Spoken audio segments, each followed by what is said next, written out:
disappointed in every one of you. I'm sorry, I don't mean to offend you. I'm disappointed in every one of you. I kiss you on the mouth. No, I'm not cool with that. Just, I'm sorry. One more time. I'm disappointed in every one of you. I mean, I'm dealing with degenerate animals.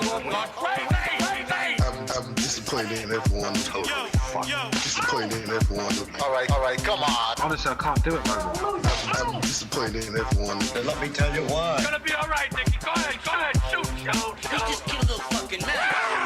What are you going to do about it? You're happy because you got nothing. You don't got a thing. You're happy because you got nothing. You got nothing. I want to get out. I want to get out of this rat hole.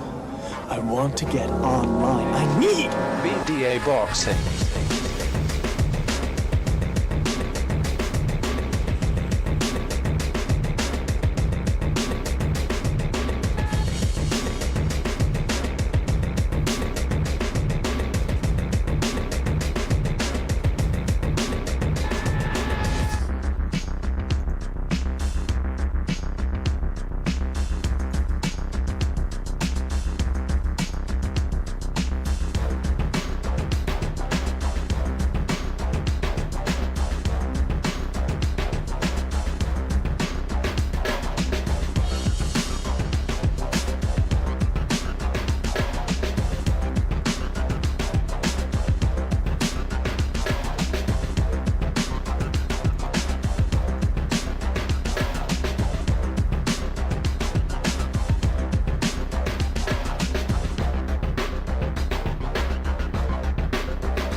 I don't want to see you, man. Get out.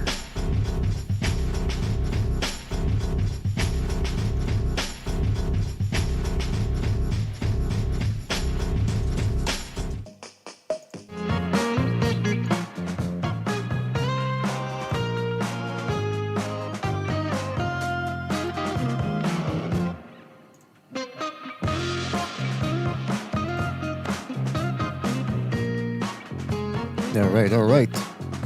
Yo, welcome everybody to the Boxing Podcast, broadcasting to you live from the True North. It's a good friend, Mr. BEA, and I'm glad. That's right, I'm glad everybody could be on board for this one, fellas. In this episode, we got a fantastic one for you. It's another historical discussion segment here on the Boxing Debate Arena. We're going to be bringing Chief along in a couple of seconds here, but first, I want to tell people what we're going to talk about, a bit of a preview here. We got the last episode we were talking about Pernell Whitaker and Roy Jones and that whole debate about who was number one pound for pound. And today we continue on the aftermath of that. We skip ahead about 2 years afterwards. We're also going to talk about De La Hoya. He likes to talk a lot about on the internet nowadays about promotional outfits, and this promotional outfit sucks, Dana White this, blah, blah, blah. But people keep forgetting, and I keep forgetting, that his career was a long time ago. And so sometimes I forget that some people, the younger fans never actually grew up watching him. So his career has sort of gotten, as a fighter, has sort of gotten lost in the ether a little bit. So we're going to talk about him, Roy Jones, Joe Louis. People forgot about him. People keep talking about him, but I don't think most people really understand the impact he had in America. But then what about his fistic impact? Did he really have the greatest reign of all time? So we're going to talk about that, plus more, lost media in boxing, many more segments to come. So make sure to stick around for those segments. Before we continue with the fun, let's get the business out of the way, fellas. You know the drill. If you want to donate a couple of shekels our way, you're certainly welcome to do so via the Super Chat feature. You can also donate via Patreon, the Buy Me a Coffee app, link in the description below. And you can also join the membership program. That way you get more bang for your buck. But the most important thing is you continue to like, you subscribe, and you spread that BDA gospel, all right? Shout out to everybody in the chat. We got Ricardo, John Locke is God, an empiricist, Dark Hate Dog, Grim Reaper, the Sufaru, I think that's Carl. Shout out to Carl. He says, G'day BDI, Bucho, and Bastardos. Well, there's a lot of Bastardos in here, that's for sure. Maybe that's what the B should stand for in BDA, Bastardos Debate Arena. But shout out to all of you guys, and many more to come. And again, it's going to be a relaxed episode where we're just going to be talking about the, whatchamacallit here, a little bit of history. We're going to be jumping around from subject to subject. So let's get down to it. Let me see if Chief is around here. Let's see. Give me 2 seconds here. The phone is ringing. And it's ringing. And it's still ringing. Let me see if he answers. Chief, are you there? I can't hear the Chief Rooney. I'm right here. All right, fantastic. Can you hear me? Yes, sir. Loud and clear. Fantastic. You're coming in clear as well. And let me just share the screen with you here in case I need to show people. In case I need to show you something. Here we go. All right. So, Chief, thank you for being on. Like I said, another laid-back episode, taking a little break from talking about the he said, she said, fights that aren't going to happen, boxing takeovers, aggressive, what do they call it? Corporate takeovers and stuff like that. Corporate espionage, clandestine operations. We'll take a little bit of a break from that and talk about some old school boxing. And old school can mean anything from 10 years ago and beyond. So we're going to talk about that. The thing that I wanted to get to first, though, and let me see if I have it up here. Okay, I'm going to be putting it up later. But in the last episode, I don't know if you recall, but we were talking about... Oh, by the way, we're going to be delving back into the Ring Magazine archives. Don't forget, people, the Ring Magazine archives are available for free. So you just sign up, email, put in a password, just confirm your email, and then boom, you're set. You get access to issues from the beginning, 1922, I believe. It's about that's 100 years worth of Ring magazines right there. So go check them out. It's a treasure trove, and I encourage people to go check them out. And so that's what I've been doing for the last 3 weeks. And in the last episode, Chief, we were talking about some of the readers' comments in Ring magazine. Particularly, I think it was a 1995 year-end issue, or it might have been the first 1996 issue. That the debate was, well, Pernell Whitaker versus Roy Jones. Who's the number one pound for pound? And some people were saying that they had Pernell Whitaker number one based off his superior dossier, and other people said, well, it's Roy Jones based off the Tony win. And it's not just the Tony win, it's how he's beating these guys. He's beating them in impressive fashion, more impressive fashion than Pernell Whitaker. So that was in 1996, and we still see the same debate nowadays, 30 years later, about, well, it's not necessarily about whom he's beaten, but it's how he's beaten them, and so on and so forth. Some people now even say that they make their pound for pound list based off the eye test. The ever infamous and nebulous, I dare say, eye test, which I don't really know what that means most of the time, the way that people use it. But nevertheless, that was the debate in 1996. So now we're gonna jump forward to the 1997 August edition of Ring Magazine, and that's the one that covers De La Hoya versus Whitaker and the first Roy Jones Jr. versus Montel Griffin fight. But before we do that, Chief, I want to read you a what was this one? Okay, yeah, so this is a snippet from the March 1995 edition of Ring Magazine. And if people want to go look it up, it's the one with George Foreman on the cover. And this issue delved into Roy Jones's win over James Toney. Both guys were pound for pounders, undefeated, hard-hitting, fast guys. It was a mega fight for boxing fans, maybe not for the general public, but for boxing fans, this was one to watch. And of course, Roy Jones ended up winning the fight rather easily. Ended up dropping Tony. And this is what, I think it was Steve Farhood, I'm not sure, wrote this. He said, his low-key celebration aside, Jones intends his party to be a marathon affair. He took 6 years to become an overnight sensation, yet he's only 26. And there's the gut feeling that if a future opponent pushes him harder than Tony did, he'll simply slide into a previously unseen gear. Jones seems more an artist and improviser than young genius. In acting and reaching, he's likely to continue to create. In that sense, he will never bore us. So 2 things here that I want to get your thoughts on. First of all, he became an overnight sensation, they say. We're going to get to that about whether he really was that big a draw. But then this is one of the first part that caught my attention here, Chief. He says, there's the gut feeling that if a future opponent pushes him harder than Tony did, he'll simply slide into a previously unseen gear. Chief, how many times have I seen that with up-and-coming fighters, or to a lesser degree, Tank Davis in the last 5 years, where Tank Davis would run around the ring and then bail himself out with his power, and people would say, oh, that's smart, and that's, he's not even fighting at 50%. If he there was this belief from his fans that if he really pushed it, he could take the fight to his opponent and end it quicker, or that he could slug it out with his opponents. And it seems like, again, Steve Farhood is far smarter than I am when it comes to boxing, and he's a very good writer. So notice that he's saying there's the gut feeling. Meaning he's not making the statement that Jones could push it harder if he wanted to, but there was that belief, and it often happens after a tremendous performance, that, well, if this guy really wants to, he can take it to another gear. What do you think about that? Yeah, well, there was the belief based off of his athleticism that there wasn't much that he couldn't do when he was first bursting onto the scene. He took a long time to burst on. We know his story from the Olympics. He didn't sign with a major promoter, and it took a while. Roughly, it was, I don't remember the night per se, but it was him, James Toney, and Iran Barkley all on one card together as the future of the middleweight. And he took on Percy Harris, and he just looked phenomenal. Mhm. Leaped in one big left hook. Percy Harris wasn't a slouch, and he handled him so easily. It was just embarrassingly dominant. And then Tony looked okay against Doug DeWitt, but Doug's a tough guy, so there's that. But he didn't look the same as he did when he was taking apart Prince Charles Williams and Iran Barkley, meaning James Toney. Point being, the only really impressive performance that night was Roy Jones. So the electricity was following with him of what they were anticipating he could do was like not even have to really prepare for fights, but just show up really lean and in shape because his athleticism was just worlds ahead of everybody else's. And the only reason why I'm disagreeing with that in hindsight is I did hear an interview where he was it's probably with Andre Ward, but he was talking about how he noticed how James Toney likes to sit back and roll away, like catch the jab and then roll away from the right when you went to throw. And then he would counter with the big right hand himself. And Roy was saying, I noticed that he did that. And so instead of doing that, I also noticed the fact that he got hit with the left hook pretty easily. She said, so all I did was turn my jab sideways. And so instead of jabbing, I just hooked him because he had the reach advantage. So it was just like little flurry check hooks instead of the jab because Tony got hit with the hook rather easily.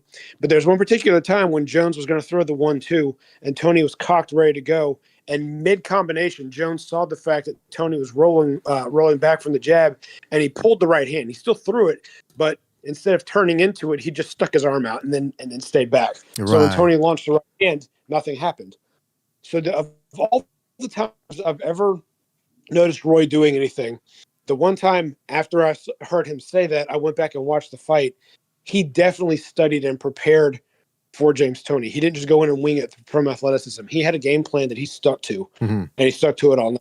He completely outsmarted the number 2 to 3, depending where James Toney was on certain people's rankings, pound for pound fighter in the world, and completely owned him for 12 rounds. Yeah, man. I mean, which is something Whitaker hadn't done since the Chavez fight. And by this time in 96, that'd been 3 years. I'll definitely say that Jones-Toney fight was more decisive than Whitaker-Chavez. I mean, we talked about that in the Chavez-Whitaker segment that we did, the separate segments that we did over that. But it was still, I mean, the way, you mentioned that 2-2, by the way, I want to touch on that. The fact that Tony's bread and butter was making you miss with the right hand, rolling with it, and then catching guys with the right hand.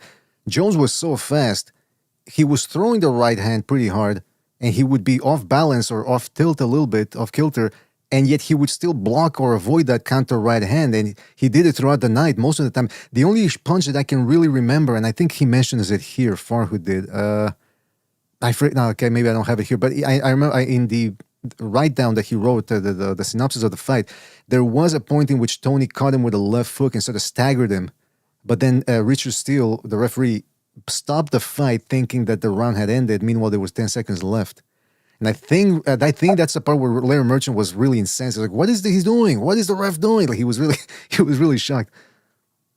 It was the 3 knocks, and Steele mistook that for the bell for some reason. Right. I don't remember Jones being out on his feet on Chris Street on shaky legs or anything along those lines. He may have gotten caught with a hook.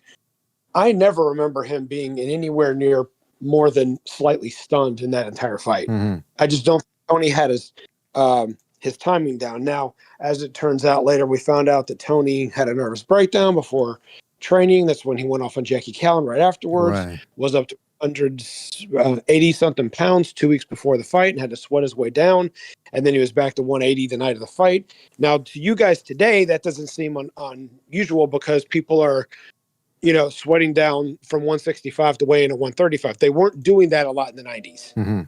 When you were putting on 20 pounds overnight, that was significant. It's not anymore, but it was then.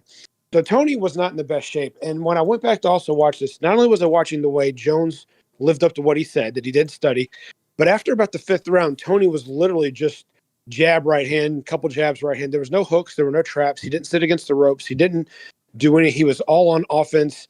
And it was like he was pushing some of the shots because he wasn't in enough shape to go after Jones all night. It looked like he was just on repeat mode, doing the same thing over and over again, and it just made it easier and easier for Jones the entire night. It's interesting you mentioned the reasons behind Tony looking bad, because I remember we interviewed him, I don't know, it was 7-8 years ago, and he said that he said he had to, because he's been consistent with that reason. People like to call it excuses, whatever, excuse, reason, whatever, that he had to shed a lot of weight. I didn't know about the nervous breakdown though. And in this Ring magazine, he actually accused Jackie, what was her name again? Keegan? What was the I think they pronounced it Callan in the movie with Meg Ryan. Right. I think he accused her also. He said that he was ill, and yes, she pressured him into continuing the fight. Also, in this Ring magazine issue, they talk about how he went on a radio station a couple of days later and started saying that she's done. And apparently James Toney's mother, I guess she liked Jackie or whatever, but she called her and said, hey, James Toney's brandishing a pistol while saying he's going to end you. So apparently I think that Jackie, the promoter, called the police, but Tony never showed up. But he was in a weird place after losing the fight against Jones. So I don't know. So you buy that whole thing about the having to shed so many pounds and the illness and the anxiety attack? The illness, no. The anxiety, I think, was what I'm referring to. Is he made excuses that she kept bragging on this contract that was pending on this fight, and he tried to blame her as if she put too much pressure on him. And I'm like, well, you know what? Great fighters live up. They thrive for that. They don't turn around and crap the bed. So now Tony turned out to be a great fighter. Of course. Yeah. But if the biggest moment of your life is pending to give you everything you've ever wanted, and you did the opposite of what Eminem said, you didn't lose yourself and blah, that kind of stuff. If you didn't live up to the moment, you just let it pass, then, well, great fighters don't do that. Roy Jones was in that same position. Right. Don't forget that. He was in the same position to sign a huge contract and to be the number 1 or 2 pound for pound fighter in the world and to take over the sport and to be the face of boxing, or so we thought. That was the idea they were trying to push behind this, of the winner of that fight, because let's face it, everyone knew Whitaker was getting older. Nobody's really entertained by him. We look back at his highlights. Nobody watches all 12 rounds of Whitaker's fights. Mm-hmm. Nobody does this. They watch the highlights. So they wanted something exciting, especially since Chavez has fallen off, and Terry Norris, as we noted in his the special we did in his career, was during that downturn before he worked his way back to number 6 in the pound for pound list. So they were looking for another guy to jump up and say, look how exciting boxing is. So they thought it was going to be between those two guys. Bernard Hopkins had not proved himself yet. Matter of fact, I don't think Bernard Hopkins even had a title yet. Mm-hmm. He'd lost to Roy. No, excuse me, sorry. If this is 94, he won in 95. You're right. Okay, so, yeah, but we're on the 97 version, right? Well, right now we're 94 because this is after Jones beat Tony. Oh, okay. So, yeah, he was still just – he needed to fight Mercado twice in order to win the belt. That's the point I'm making. So he hadn't proved himself to be this long-reigning, dominant alien champion executor that he turned out to be. Right now, he's still just a fringe contender that hasn't won a belt yet. Mm-hmm. So, but they're looking between Jones and Tony. Long story longer, that's their guy. And Jones stepped up to that plate and delivered. Tony didn't and blamed other people. Right. And you could also say Jones was the guy with more to prove because he was a younger guy. Like you said, his best opponent at the time was Hopkins. And maybe Jorge Vaca, and what was the other dude, the Argentinian? There was 2 guys that he fought, 2 tough dudes. One Argentinian, one Mexican. Castro, was it Castro? Yeah, I think it was Castro. So those 3 guys, I mean, nothing to scoff at, but certainly not the guys that James Toney had been fighting. So, like you say, he could have imploded too mentally, Roy Jones, but he didn't. He stepped up to the plate. Yeah. Yeah. So this pressure that excuses that some are making for James Toney. Now, maybe he really did go through these things and the pressure got to him. Mm-hmm. Okay. But that's why Roy was better, because when push came to shove, it came time to swallow swallow it down, stand up, be a man, and step up and shine when the pressure was on.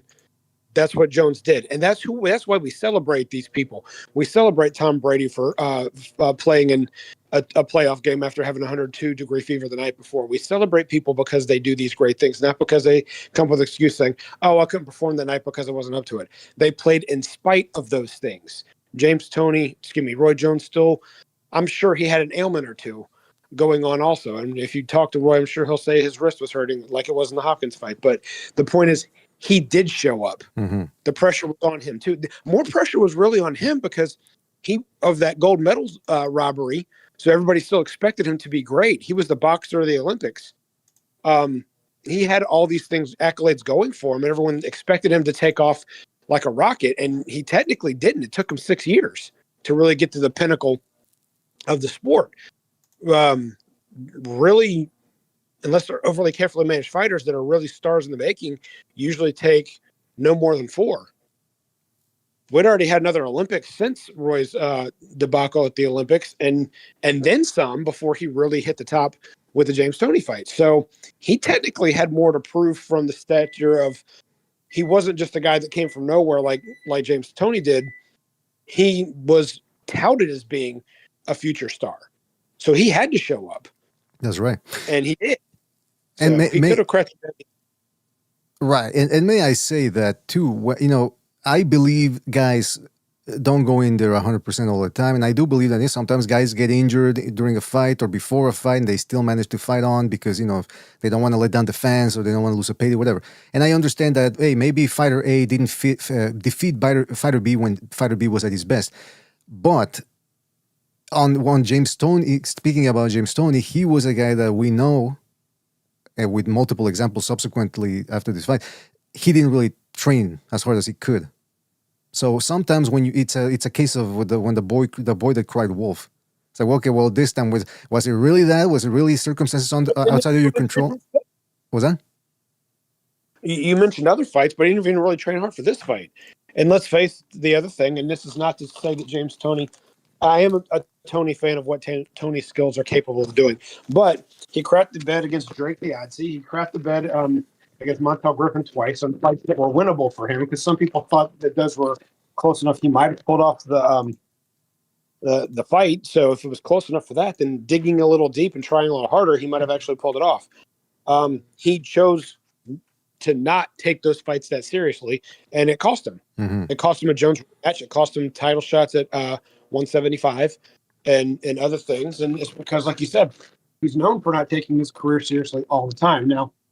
But he did other great things, and so that's why we look at him as a great fighter. But during his peak years, before when he's in his late 20s, dropping a fight to Drake Diadze and 2 fights to Montel Griffin, nobody did that but you, and you did it because you weren't prepared. There was another fight that he should have lost. Which one was it where he got a win? What was the guy's name? Well, it was that was earlier. If you're thinking of Dave Tiberi. Yeah, thank you. Yeah, I knew it was a Dave something. Yeah, but that one, it's again, what was he? That was at middle. Right, and so yeah, it's like the boy who cried wolf. Again, I do. Maybe but, he was. Yeah. Prepare right for that fight. You're right, and so the proof's in the pudding. If that was your point you're making, absolutely right. He had other performances even before the James Toney fight. I mean, the Roy Jones fight, where he just kind of came up a little short because he was relying on, I guess, I don't know what he was doing, but he wasn't taking the sport seriously by staying in the gym. Right. Now, moving on here to the other part of this Steve Farhood article detailing Roy Jones' domination of James Toney back in '94. He says, in acting and reacting, talking about Jones, he's likely to continue to create. In that sense, he will never bore us.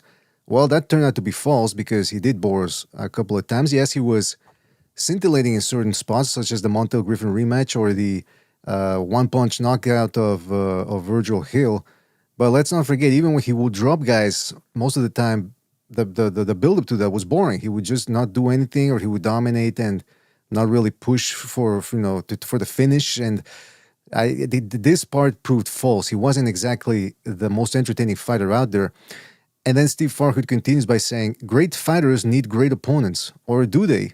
HBO, which hopes to sign Jones to a multi-fight contract, believes the fighter is so hot, it won't matter who stands in the opposite corner. Let's hope the network is right. Well, that was the other problem. They did end up giving him a multi-fight deal, which turned out to be a problem because then Jones would end up fighting sanitation workers and subpar opposition, and HBO let him do whatever he wanted. And then on top of that, the problem with making him a star was that they relegated him to HBO, which was premium cable. So again, like I keep saying, people didn't fall out of love with boxing. People didn't continue watching boxing throughout the 90s and early 2000s and say, "Oh, I'm tired of this. I don't want to watch this." No, people forgot about boxing because it went into premium cable. Why would people pay $15 extra on top of their cable bill when they don't have to, when there's basketball on TV, baseball, NFL? So, Chief, what do you think about that? Did that become a problem later on in Jones's career as one of the reasons why he was never a big mainstream star? Well, the Chiefurino appears to be tied up. I heard a microwave there in the background. Oh, go ahead. Sorry. He did not have a passing of the torch fight. Mm-hmm. The James Toney fight was supposed to launch him to that. He did kind of start to set his own standard of what he wanted and who he wanted to fight. But to be fair on some of these people that were sanitation workers and police officers, some of those people somehow or another became number one contenders. So he had to fight them. Mm-hmm. Frazier guy, I think it was Richard Frazier. Mm-hmm. I think that was one of them. The Kelly fighter from Australia that was also a garbage man. That one may have been just a throwaway fight that he chose. I don't remember that, but the Ring's going to have some rankings that we can go back and verify where he really was with that. What I do know is that the Frazier fight, that was mandatory. I believe he made that comment to Larry Merchant. Merchant's like, "So this is the guy you fight when we want to fight," and I'm paraphrasing, Bernard Hopkins or Felix Trinidad or something like that. He said, "Well, this guy was a mandatory in the WBC. I had to fight him or I get stripped." So some of those were not his fault. But instead of trying to fight Bernard Hopkins in a rematch or, pulling up Joe Calzaghe, or the famous conversation that I've brought up on this show many times and I've talked about offline, Darius Michalczewski, he's fighting the WBO champion Otis Grant instead. Right. A middleweight. He comes all the way up to light heavyweight. So he was his own worst enemy in certain ways because he wouldn't look for challenges. That's true. And he had a love-hate relationship with the media, sometimes foregoing obligations and not showing up for press conferences. And, he seemed to be tired of the sport. And so that's why a lot of people weren't big fans of Roy Jones. And it's only after his retirement that people revise his career and say, "Oh, holy smokes, that guy was so dominant. I mean, what the hell?" But then the Steve Farhood here continues by saying, "Without a super fight in sight, Jones's future will likely be determined by how effectively he's marketed. It's not going to be easy. Everyone may be aware of what a wonderful fighter the IBF super middleweight champion is, but how many casual fans have a sense of Jones as a personality? 1995 figures to be dominated by George Foreman, who refuses to pay a lot for those mufflers, but is smart enough to keep hawking them, and a comebacking Mike Tyson. Will there be space for Jones?" Well, then, this was 1994, and 1995 was looming, and a certain guy by the name of Oscar de la Hoya ended up showing up and ended up stealing most of his thunder. Mm-hmm. I think Roy was very jealous of that.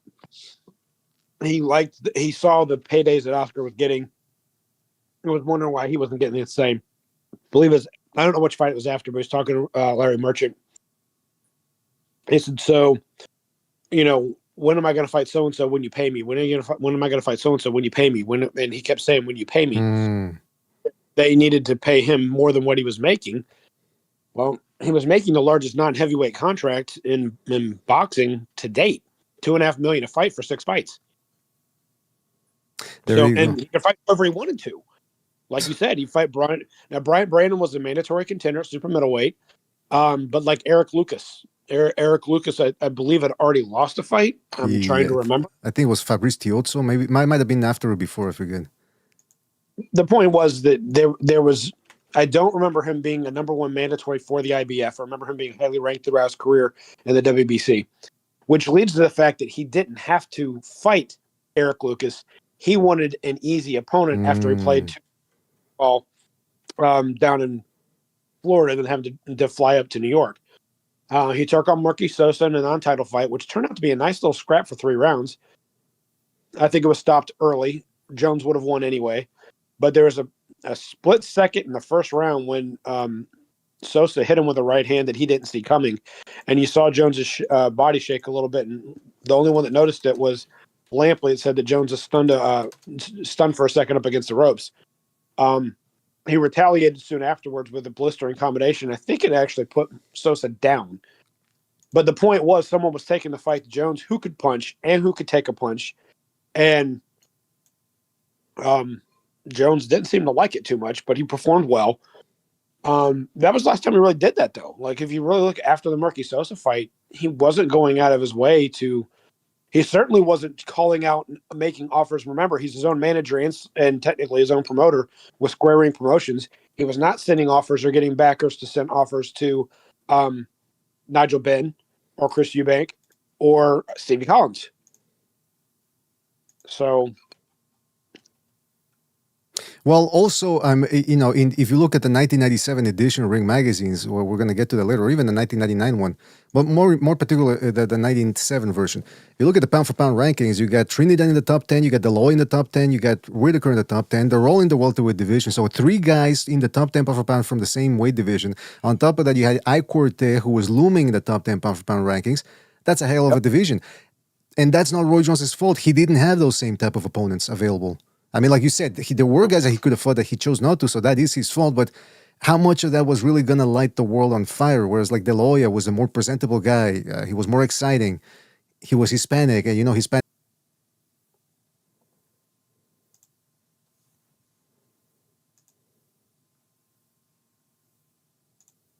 All right, I think we should be back here. Chief, can you hear me? Yes, I can hear you loud and clear. I don't know what happened, but if it was my fault, I apologize. No, it wasn't your fault. It wasn't your fault. Yeah, but we are back. I apologize for that. Don't forget to refresh your stream. And anyway, I was saying that Roy Jones, he didn't have the big names or as big a names around him the way De La Hoya did. And that is one of the main things and one of the main factors to becoming a star is that you got to have these big fights aligned. And maybe Roy Jones, like you say, he could have fought Steve Collins, maybe some of these other British dudes or Mitch Welski. But we'll never know how his career could have gone had he fought those guys. Now, well, let me put this in perspective for a second. You love Winky Wright. Winky Wright realized he wasn't going to sell in America, so he went to Europe and made really good money for a while before he came back to stateside to win to fight Vargas and guys like that. When he was a WBO champion, he got it from Bronco McCart. He went overseas and he fought there often, and he made really good money. Roy fighting these European fighters could have sparked an interest to where he could have gotten backing from these other places for the countries to throw, or other promoters from foreign countries to throw money in the pot to try and make things a little bit bigger, especially in England and Germany, where a majority of these fighters were from. And he chose not to do that. Instead, he's fighting the likes, like I mentioned, of Otis Grant and Pazienza technically earned his thing by beating Duran twice in high-profile fights. So, I mean, but aside from Pazienza, there was a lot of like, okay, what are you going to do next? And it was never one that boxing fans knew. We knew who Nigel Benn and Chris Eubank and Stevie Collins were. We knew them, and he wasn't going after them. There was also later at light heavyweight, which we're not there yet, but Michael Nunn and Graciano Rakhijani were both mandatory contenders for the WBC, and he didn't fight either one of them. Mm-hmm. And we're going back to Otis Grant. He's pulling guys up from middleweight, and Richard Hall, who was not a number. He might have been top 5, but he definitely wasn't top 3 at any belt. And so that's who he's fighting. So he was his own worst enemy when it came to some of this, because he really didn't go out of his way to try and find someone that was a risk unless he was getting paid 8 figures. And we'll get to that when we get to the Michalczewski side, if that topic comes up. Well, the thing is, now we gotta jump up in time, or forward in time rather, and we gotta go to 1997. So again, the big debate was by the end of '95. What the big debate was, who's number one, Pernell Whitaker or Roy Jones Jr. Well, we jump on over to 1997 here, and this is the August 1997 edition of Ring magazine, and because we gotta get to De La Hoya too, because he's on the thumbnail here, but. This is after Roy Jones Jr., by this time, he'd won titles in 3 divisions. He'd taken the WBC title away from Mike McCollum. So he fights Montel Griffin. Montel Griffin's coming off 2 wins or one win, right? Was it one win over James Toney, or was it 2 wins at this point? I don't remember when the second fight was, but I do believe that Montel was undefeated when he fought Tony both times. So Right. I'm pretty sure, because if memory serves, they were Tony was on a little bit of a streak. And he showed up really in shape for a fight on USA Tuesday Night Fights and looked impressive. And so they're like, hey, maybe we can get a rematch with Roy Jones. And then he craps the bed against Montel Griffin again. I just checked the Chief. Yeah, he'd beaten Tony twice. I don't recall that second one too much. Was that a legitimate win? Because I know James Toney always complained about the decisions. Then again, he always did. But did that second fight against Tony, was that on the level or? I vaguely remember it. A friend of mine who was a huge James Toney fan thought that he won both fights, if that means anything. Mm-hmm. In other words, I don't know how objective he was in any way, shape, or form when it came time to that, but I do remember him saying that, they just don't like Tony and he can't get a fair shake. Well, well, listen, he did. This I just double checked, and yeah, he did beat Tony twice in the build up to the Roy Jones fight. So anyway, it's a difficult fight for Roy Jones, trickier than most. Probably his most difficult fight since the Bernard Hopkins one, but even more so because he's actually trailing on the scorecards, on one of the scorecards. But then Roy Jones starts coming on strong. Montel Griffin, the speed, it was just that keeping up with Jones' speed was very debilitating and draining. So anyway, Jones starts coming on strong. He scores a knockdown, but then he hits Montel Griffin while Griffin is down. Didn't look like the hardest punch ever, but then again, I didn't take it. So Griffin takes a second or two, looks up at the ref, and then he flops down to the canvas as if he'd just been hit by a big Ernie Shaver's right hand, and it was a disqualification win for Montel Griffin. So let's see what they had to say. Can you hear me? Yes, I'm back, man. It's, you know what? I know this usually happens every other 2 weeks, but it happened yesterday. It's happening more again today, and I think it's because there's a snowstorm right now. I hope that's what it is. I hope that's what it is. But yeah, we should be back again. I apologize for that. It's out of my control. What do you want from me? Then again, it's almost like the James Toney thing. It's the boy who cries wolf. It happens all the time, and now that it's happening because of a storm, maybe people won't believe it. But yes, we should be back. Let me just tell the people in the chat. There we go. Refresh the stream, please. Okay, so we were talking about Montel Griffin versus Roy Jones, the first fight, and this is what Steve Farr had to say about the fight. Montel Griffin was a 12-1 underdog coming into this fight. They mentioned that Griffin was particularly relaxed before the bout. They talked about his physical limitations. Again, he was quite diminutive for a light heavyweight. He was about 5 feet 7 inches tall. And the thing I always forget about Montel Griffin, he was an Olympian, 1992 Olympian. So he knew what he was doing in there. Interestingly enough, Chief, they also mentioned Eddie Futch, the legendary Eddie Futch, was in Griffin's corner. And they Farr who drew parallels with Norton's win over Ali and Griffin's win over Roy Jones. Ali and Jones, very similar fighters. In fact, at that time, Jones was very adamant about how Ali was his hero. And this is what Farhood said. He says, Futch had once told Ken Norton not to counter Ali, that he should jab with him. That'll make him step back. That'll put him on the ropes. And when you get him there, don't fire a big left hook upstairs because he will lean back, work the body, lower his elbows, and you will find openings upstairs. Chief, this is very important. I think it's primordial whenever you're fighting a guy who's got quick reflexes. One of those quick, what do they call it? Fast twitch. Yes, thank you. Fast twitch. It reminds me of David Benavidez. Every time I make a video about him, I say that his opponents shouldn't look to counter him. And all these dudes, that's what they do.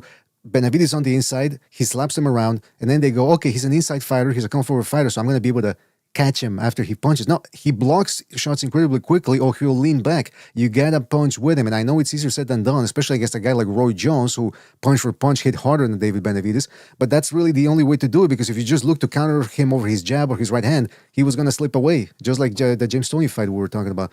So what do you think about that? Those parallels that we're drawing about how Eddie Futch trained Norton to beat Ali, and then 20-something, 30 years later, same thing with Griffin over Jones. Eddie Futch, Customato to an extent also, just had a way to see through the flash.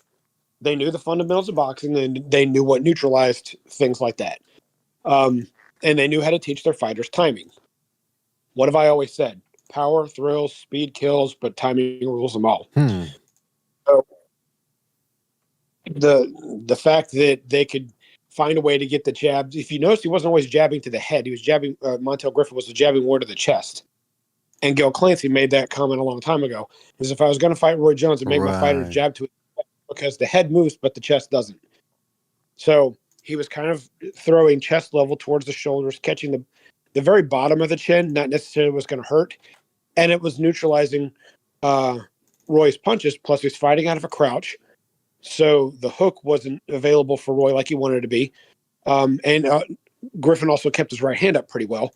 And so Roy learned his lesson in the second fight and leaped in, feinted the hook, but brought it up as an uppercut instead. But in the first fight, he wasn't doing that. So he threw his jab a lot because the hook wasn't open. And Griffin kept his positioning to where he could throw the right hand on the outside where Roy couldn't see it. And then he kept the jab to the chest and the body. And then when he got close enough inside Roy's reach, he'd either throw a combination of the body or he'd get him to the ropes and throw the combination of the body. So everything he was doing was throwing Roy's timing off. And yes, even though he went down the seventh round, I still thought Roy was rightfully behind in that fight. He was just getting outworked, outsmarted, out everything in that fight. The difference was in the rematch, I'm 90% sure Eddie Futch had fully retired. And so I don't know who was with Montel after that, but the same philosophies of studying and everything, I just don't think were there. And it looked like Montel choked in the moment of the big fight because I think on USA Tuesday Night Fights, they were interviewing both guys leading up to that. And Roy was hot-tempered and yelling and slapping the table and talking about how he was robbed and, you know, that the only way they could get a loss was to steal it from him and blah, blah, blah. And Montel was just kind of mousy all night and didn't say much. And I just have a strange feeling he was just like, yeah, I'm in over my head. So that's just an opinion. Other than the outcome, I've got nothing to base it off of. But he didn't show up with the same swagger of, I'm going to frustrate you tonight. I'm going to outslick you. He didn't show up with that same momentum, and he didn't even really... Give me 2 seconds.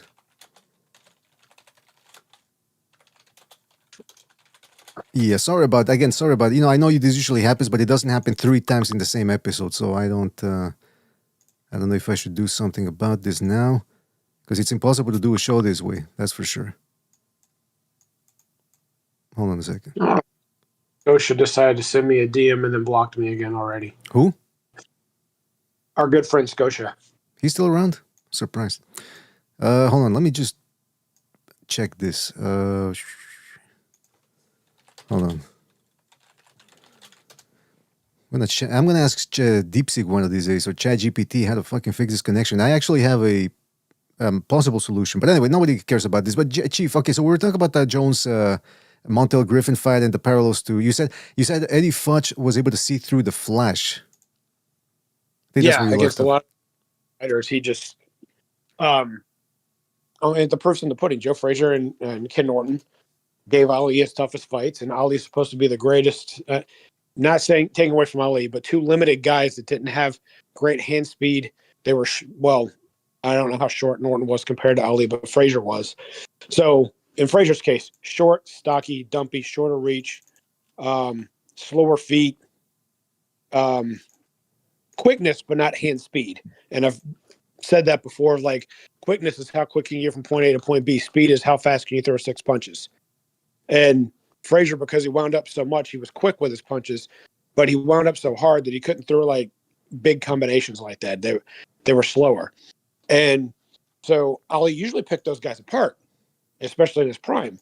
And even when he came back, he still picked those kind of guys apart. The 2 that he couldn't pick apart were Frazier and Norton, both trained by Eddie Futch. I mean, I don't think that's a coincidence. I generally refrain from thinking, oh, that's a coincidence. Interestingly enough, too, it says there was something, I forget, in the 2002 issue of one of the 2002 Ring magazine issues when Eddie Futch passed away. I don't know if it was in that issue or if it was in this one. They talked about how Eddie Futch was never really impressed with Ali. Not that he thought he was a bad fighter, but in terms of him training fighters to beat Ali, like you said, he sort of reiterated your thought or the way you phrased it, like he saw through the flash. And so makes sense why Griffin was able to have that type of success. Also, on the magazine, he continues saying, Griffith said, I thought he was a good fighter with great skills, he said of Jones, but I questioned his opposition after the Tony fight. He hadn't fought anybody I had to respect, and the James Toney I fought was a much better fighter than the Tony Jones fought. I don't know about that, but then he says, Tony didn't look like himself when he fought Jones. Then he says, then the Mike McCollum fight exposed Jones a lot. It showed he didn't like to fight going forward, that he can't fight going forward. He's more comfortable going backward. His problems are with people who box. He's kind of afraid to commit. As soon as he throws his jab, he goes backwards. I had always believed it, but I had never seen it. I saw that fight, and it gave me more confidence, he said. I didn't hear a false statement in anything you read. Jones, Chris Bird, Pernell Whitaker, Floyd Mayweather, add in a couple other fighters like that know how to, even James Toney, that are really good at capitalizing on your offense. They look amazing when you're coming at them. The second you take them out of that game plan, they're uncomfortable.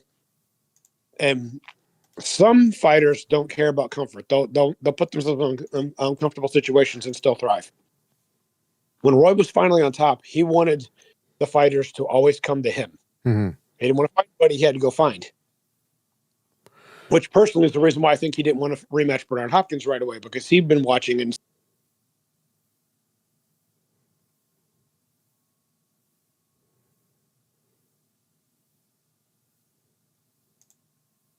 yeah, sorry about that again, man. Listen, I'm gonna go check something out. You keep going, Chief, if you can, and I'm gonna go check on something here because this is getting ridiculous now. It's really coming down now out there now. So be right back. All right.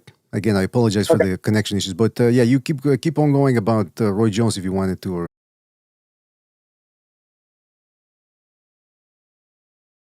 it's just turning in circles.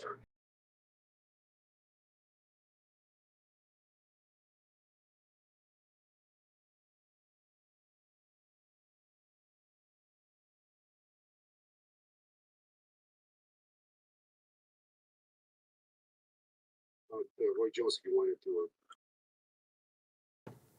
Alrighty. Are you still? I think we're back. I disconnected a bunch of things. See if that resets the Wi-Fi there. Hopefully, I don't think going while we separated there for a second. I tried to look at it on YouTube to see if you could hear me when I was talking, and I just got that circle of death off of YouTube, so I don't think anything was going. Well, you know what? Now I'm shell shocked. I don't even know if it's gonna go back, if it's gonna go out again. But listen, at this point, I reset a couple of things there, so we'll see if that works. Again, I don't. Okay. You know, this happens maybe twice an episode every once in a while, but 5 times. I think this is the 5th time it went out. But anyway, let's not stand on circumstance here. But okay, so you were. I've ordered my schedule for this, and everybody in the family knows this is what I'm doing tonight. So, however long it takes, and plus we're doing something I love, which is talking about the history of boxing. So, well, listen, even if your family didn't know about it, you'd still tell them, look, Mr. BDA needs me, and that's all you need to know. I've actually done that before, yes. They're on a need-to-know basis.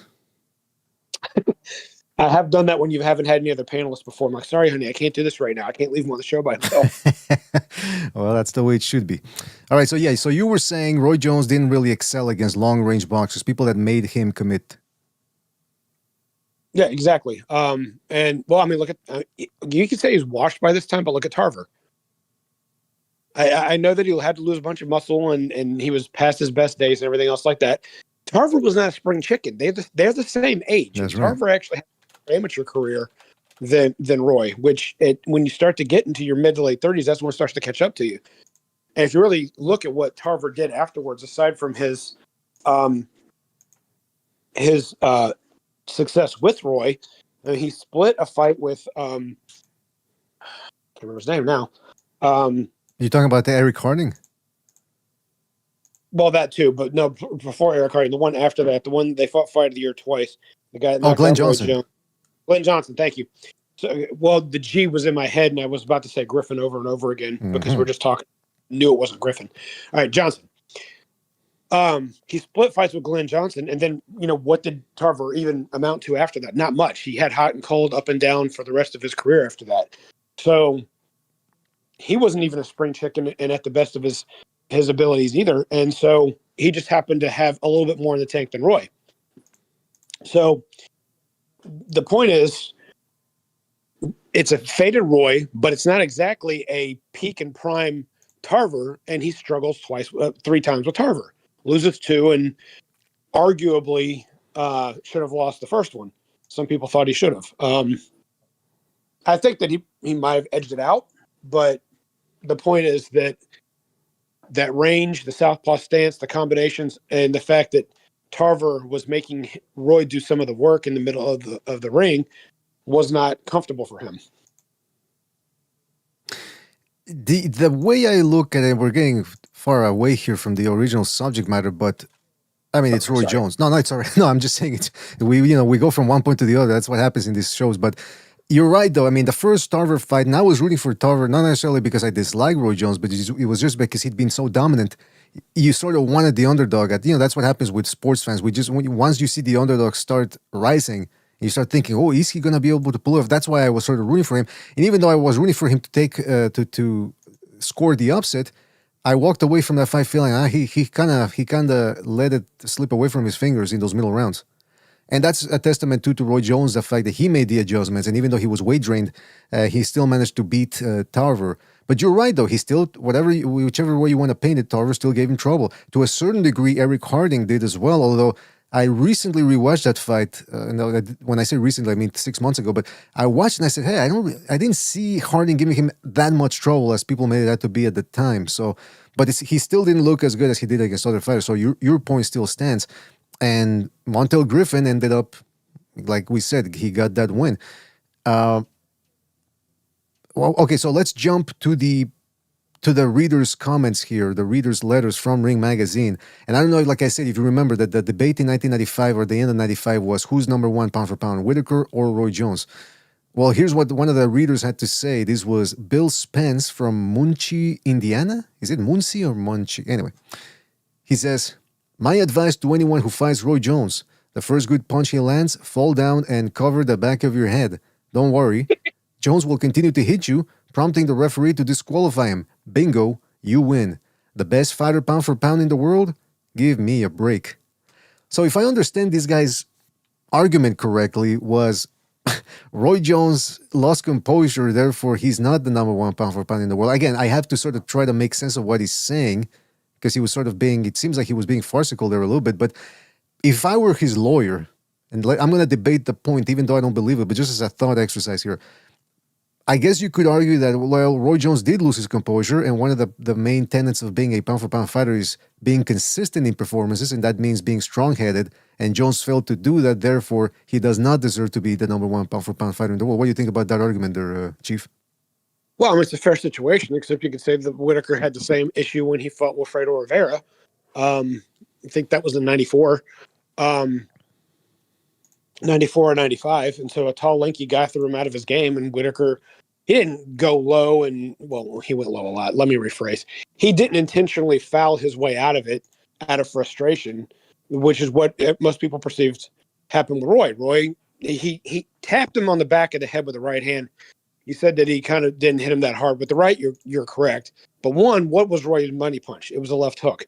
And he didn't just throw that hook. He turned into it, and like his entire body shifted, and he put his hips and everything to it. And it was almost like he was giving him a sucker punch as he was going to walk away. So, and when Roy, that's the way I remember the punch looking like. So when he definitely turned into it, I know that much.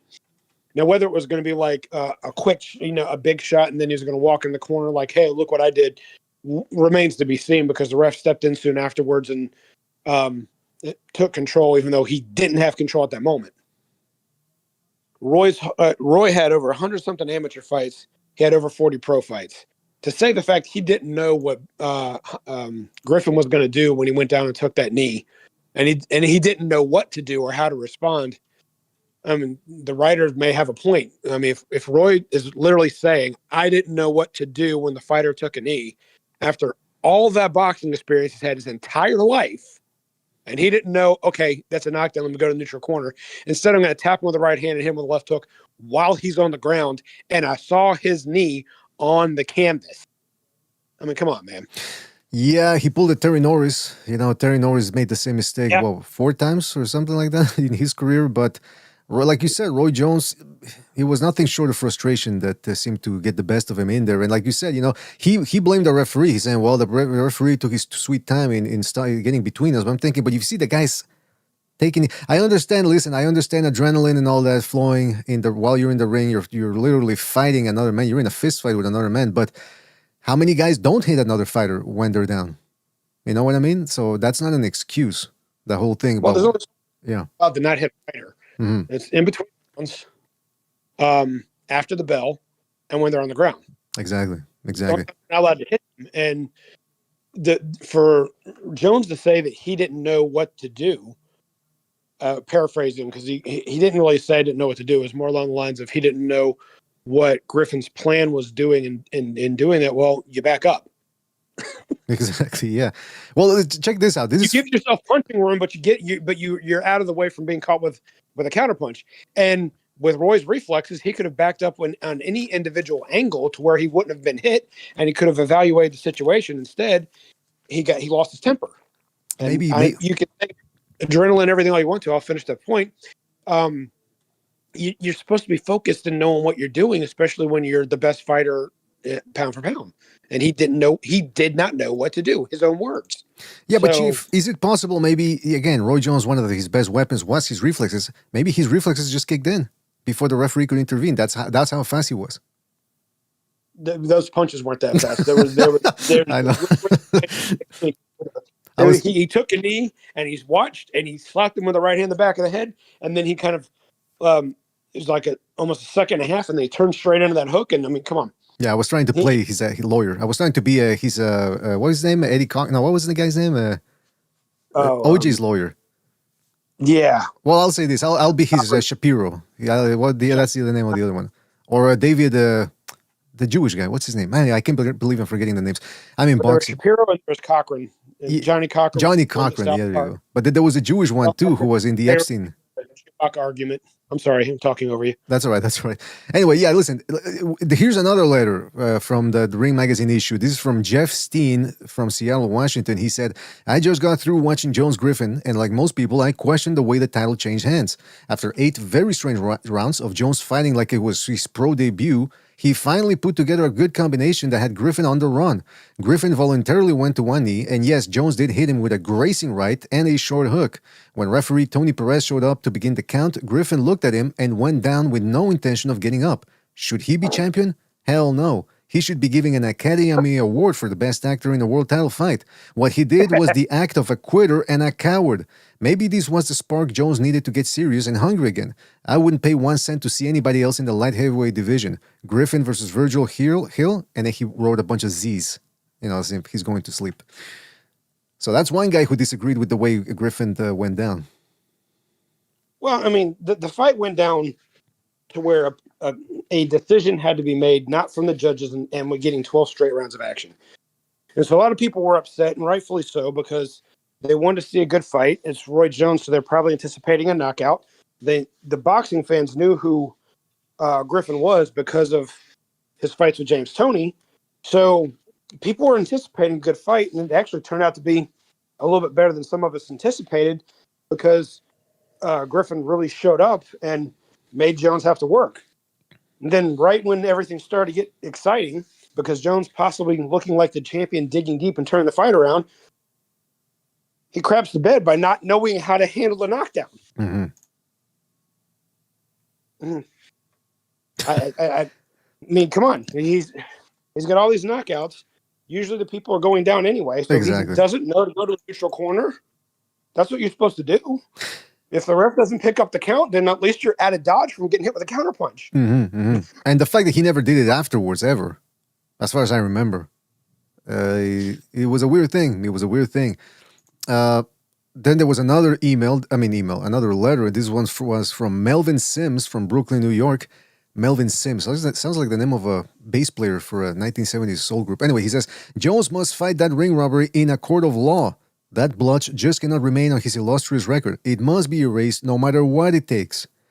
Well, he ended up winning the rematch for sure in less than a round. But what do you think about that? Taking it to court. I've talked about that before. And Jimmy and I were talking about it when it came time to one of Tank's fights. that the evidence is undisputably there and that it's going to get overturned. And I said the only time I've ever seen fights overturned, and it's always into a no contest, is when it's foreign substances. I've never seen a decision switched from like a loss to anything else in the court. I don't remember that ever happening. I mean, I'm not gonna say it's never happened, but in my lifetime, I've never seen someone take it to court and, oh yeah, we were wrong. Guess what? That's a technical knockout now. I've never seen that. Yeah, So yeah. the fan was probably talking off of emotion of what he thinks should happen, but that was just a Roy fan, with all due respect to the person that wrote it, thinking that it wasn't fair in how it turned out because it wasn't a conclusive ending. And I don't blame him for that. But bottom line is, fights don't get changed like that. Yeah, they rarely they do, and even with the evidence, like you said about the Tank Davis Roach thing, even with the evidence in play, people, they're very. It's a lot of, dare I say, corruption. This one is from Hugh M. Gilson.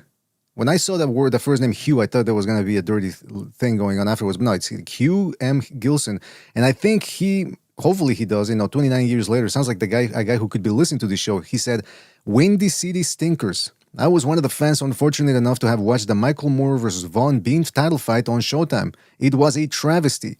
I couldn't help but notice a similarity in style between Bean and another short, stocky Chicago-based fighter, Montel Griffin. God forbid there's some trainer in Chicago teaching young men to box in this manner.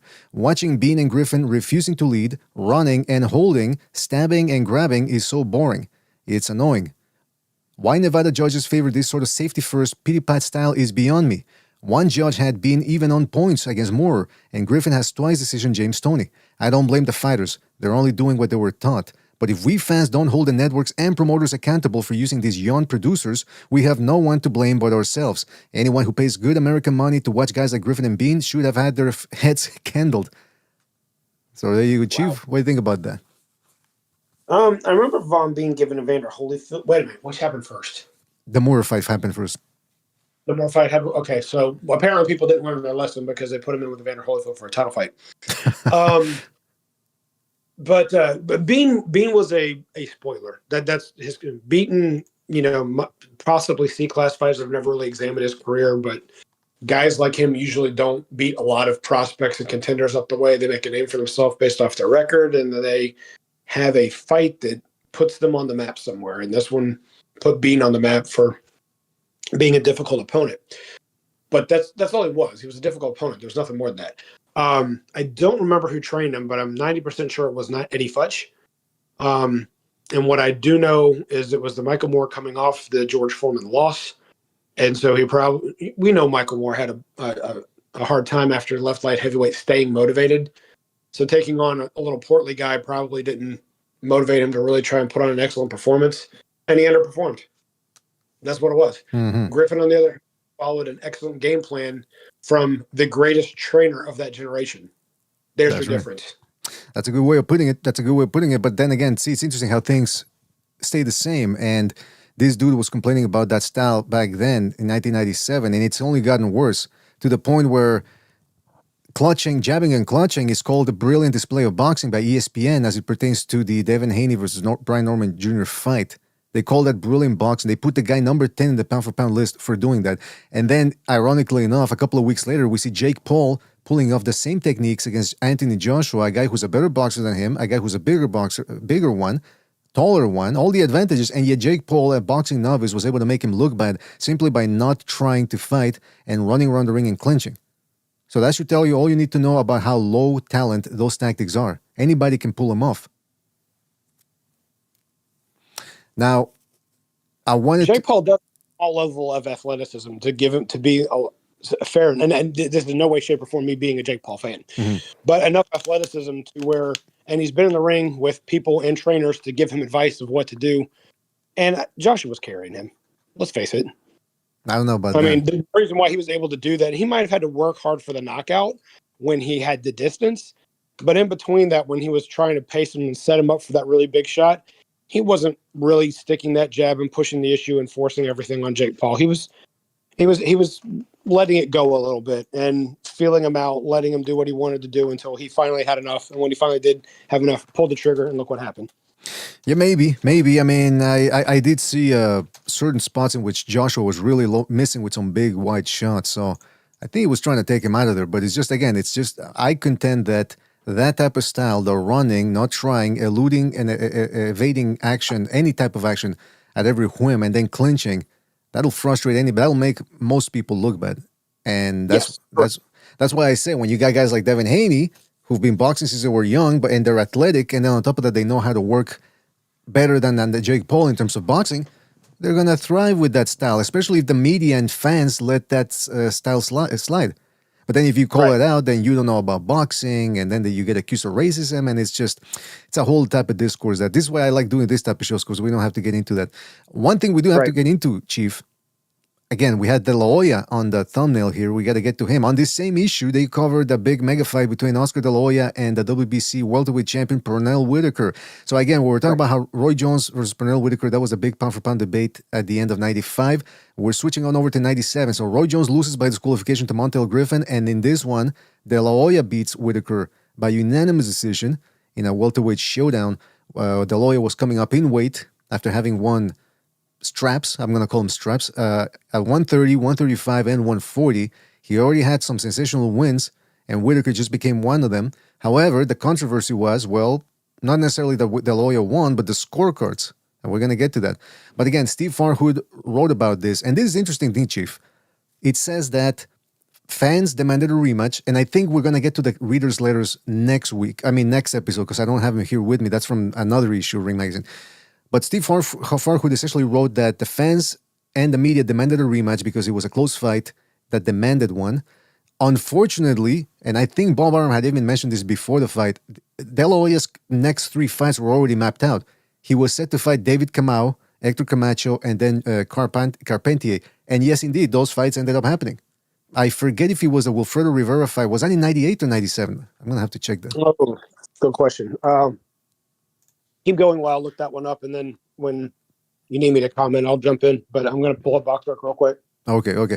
So then it says Whitaker said obviously Whitaker said that he got robbed again. That's because he was referring to the Chavez and Jose Luis. What was his name again? Not Jose Luis. Rivera. Yeah. No, I'm talking about. Hold on. I'm talking about the first loss. Thought it was Ramirez, thank you. Yeah, Jose Luis Ramirez. So he was alluding to those. And he said, I guess I'm going to have to knock him out for real this time. I don't know what he meant by that, for real. Like, I said, again, acting as if he could have knocked him out in the first one, but he didn't want to. And then Bob Arum said, they asked him about a rematch. He said, the first fight, this is what he said. He called it a dull, stinking fight. And that the fight generated $15 million for them. And that's the only way he would consider a rematch if it was from a business perspective, because he said, who wants to see this again just for the sakes of it? That's what he said. Who wants to see this again just for the sakes of it? I'm going to give you my thoughts about the rematch. But first, Chief, did you look that up? Was that the Rivera fight? Was that after or before? It was after the Camacho fight. So, but before the Carpentier fight. So I don't know how it got. De La Hoya fought 5 times that year. Whitaker, Camacho, Rivera, and Carpentier. Gee, okay, so that's the year where he fought. Yeah, Steve Kim always brings that up. Yeah, that's the year where he fought 5 times. Okay, so I thought for some reason I thought Oliveira was 98. But anyway, who did he fight in 98? He fought Chavez in 98, the rematch, and wait a minute, hold on, let's do this right. Right. Miguel Angel Gonzalez was 97.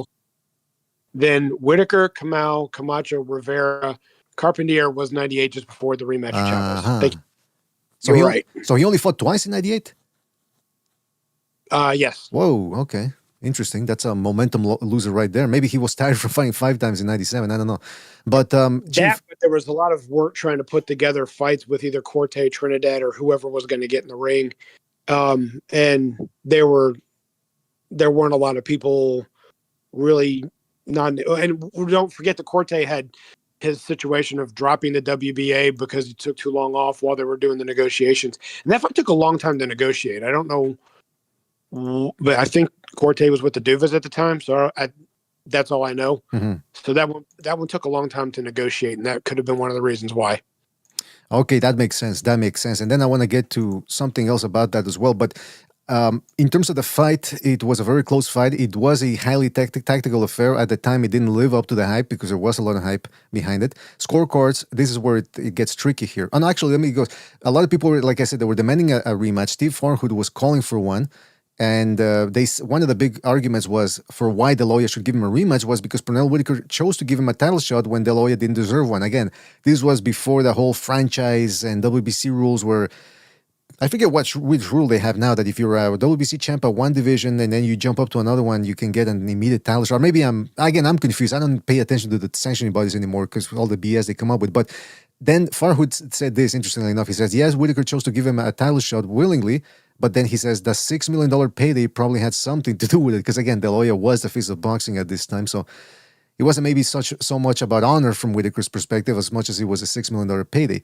And one final note before I pass it on over to Chief, the scorecards were 115-111 and two scorecards of 116-110. And that's what most people took umbrage with because there was a knockdown score by Whitaker. It was more of an off-balance tumble thing, but then also Whitaker got a point deducted because at the time the WBC had this rule where if you accidentally cut somebody, or whether accidentally or intentionally, they would deduct a point from the opponent, the one who did the cutting, because they felt that the other fighter being cut put him at a disadvantage. And so to even things out, they would deduct a point from the cutter, which I don't even know if that rule exists. I don't think it does because I haven't seen it since. But Chief, what do you think about this malarkey here? Okay, let's start with the cut thing because they did the same thing with Chavez versus Frankie Randall. I don't remember other fights it was in. What it is when there's a clash of heads, the uncut fighter, not necessarily the one that quote unquote did the cutting. So if you and I were fighting and I was the one that clashed the head with you, but I was the one that got but I was the one that didn't get cut and they didn't rule it intentional, then I'm the one that loses the point. Okay. That was the quote unquote rule behind it. And some people think that there was some ethnicity behind it because Hispanic fighters tend to cut easier than black fighters. Well, I don't know statistics to prove that right or wrong, but go figure. I think it was an LDB. Well, let me rephrase. Because I don't believe it was LDBC per se, but I think it was someone who aligned themselves with that made that kind of comment. And it was in a chat. It wasn't online. So moving on.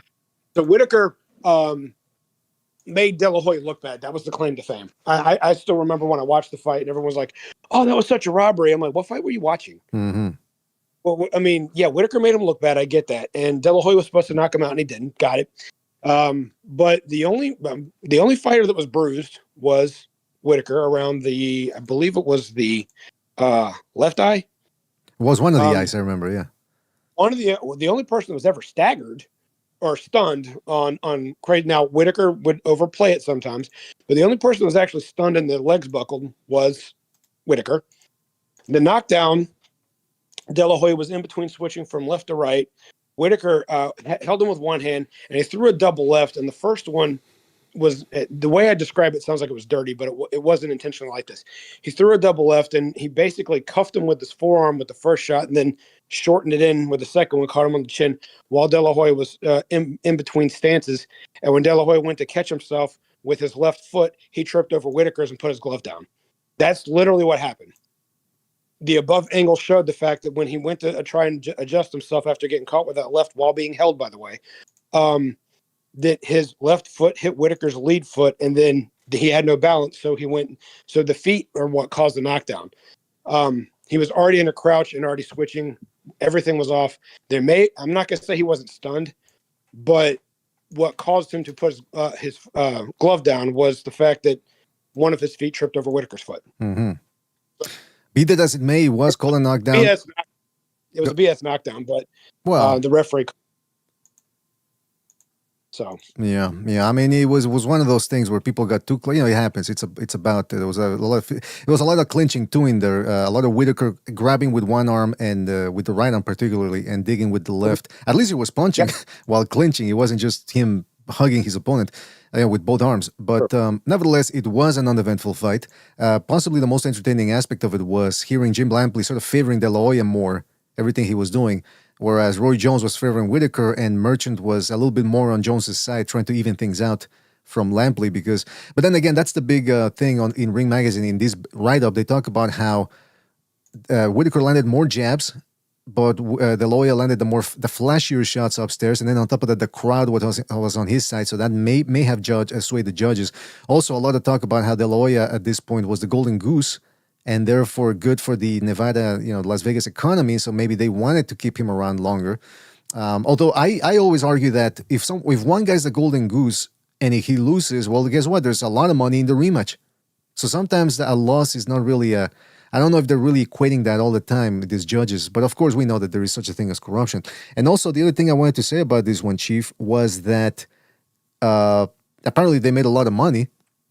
But I always did feel a little miffed about the rematch, but I want to talk about that later. But one thing that's interesting about this is you mentioned that people saying, oh, Whitaker schooled De La Hoya. How many times would I hear that afterwards too, on the internet in discussions? Oh, Whitaker schooled De La Hoya. He took him to school. Whitaker beat him with a jab. And I hadn't recorded the fight. So for years I went around no longer being able to rewatch it. And it wasn't until the internet or in the 2000s when I finally got a copy. And I said, well, why were these people talking about it? It's like I remember the first fight, it was close. But for a long time, it's almost maybe it was a little bit like Lomachenko versus Haney, where a lot of fans felt that the smaller guy, and by the way, I still have Lomachenko winning, but it was similar to that in the sense that Lomachenko was a little bit more of the fan favorite, the hardcore fan favorite, whereas Haney was the establishment guy that they were pushing. And whenever you're the face of boxing, you're always going to have a lot of enemies because some hardcore boxing fans will feel that this person has received certain advantages throughout their career or certain favors have been done to them. So you think that must have been a part of it too, right? Well, I mean, if I may, with a comparison there, the difference with Haney and Loma and De La Hoya and Whitaker is that when Loma was throwing those punches, you saw Haney's head bobbing up and down like a exactly a fish in the water, when the fish is nibbling at the bait. With De La Hoya, they're saying that Whitaker landed more jabs. Okay, well, you're trusting punch stats because when Whitaker's throwing that jab up to the head, De La Hoya's hair was soaking wet, no sweat, no water's flying off his head. His neck wasn't moving. It wasn't stiff. You couldn't see anything. So where were these landed jabs? Did you have to be ringside to see them? Because the TV cameras didn't pick up on it. And a lot of them were backhanded jabs anyway, so they shouldn't have counted because they weren't legal punches. All right. So all this stuff that people try to throw out there of everything Whitaker did so great, he was really elusive. And when Oscar would land a good shot and try and follow up, Whitaker made him miss. Never made him pay. Made him miss. Never responded. Because when De La Hoya would stop and catch his breath, Whitaker was still backing up and got out of dodge, and there was no comeback. So the effect, I won't say, technically the effective aggressor was Oscar because a punch would land, even if it was a grazing shot, because I think you remember one of those rounds, there was a left uppercut that just grazed Whitaker's chin, but he went backwards and his back knee bent, and then De La Hoya tried to follow up and missed everything. But he was effectively backing Whitaker up with all of those punches. Now, you could say the fact that Whitaker's defense won that exchange. No, it didn't, because De La Hoya started with a grazing shot that backed Whitaker up. And Whitaker didn't respond with anything. Now, defense is something that you give credit for, but when all you're doing is backing up, you're throwing a bunch of jabs and a couple straight lefts right at that belt line. We know how Whitaker liked those borderline shots to the hips and the belt. So I've pointed that out when we did our documentary on him. Nothing was called low, and De La Hoya didn't complain, so no harm, no foul. But they were pushing the limit. They weren't hitting flesh. I'll put it that way. And then to follow up the fact that all he's doing is just 1-2s, no hooks, no body work, anything on the inside was because he was the one that usually grabbed with one arm. So there's a difference between working your way out of a clinch and starting the clinch Andre Ward style with grabbing one shot to hit with the other in order to fight inside. That's not fighting inside. That's holding, and that's a foul. And he would go on to do it. Go ahead. I'm sorry. Go ahead. He would go on to do it against Whitaker too. Against Trinidad a lot because he was outgunning that one worse than in this one.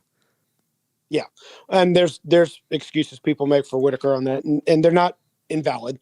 But I don't believe with the game plan that Trinidad had, that his father came up with, I think they would have given Whitaker trouble no matter how old he was. And the sidestep, use the jab, make him come to you, and don't take the aggressive unless you've landed a good shot. And he's literally going backwards. Don't reach. Trinidad didn't reach to where Whitaker could catch him with a lunging shot where he's off balance.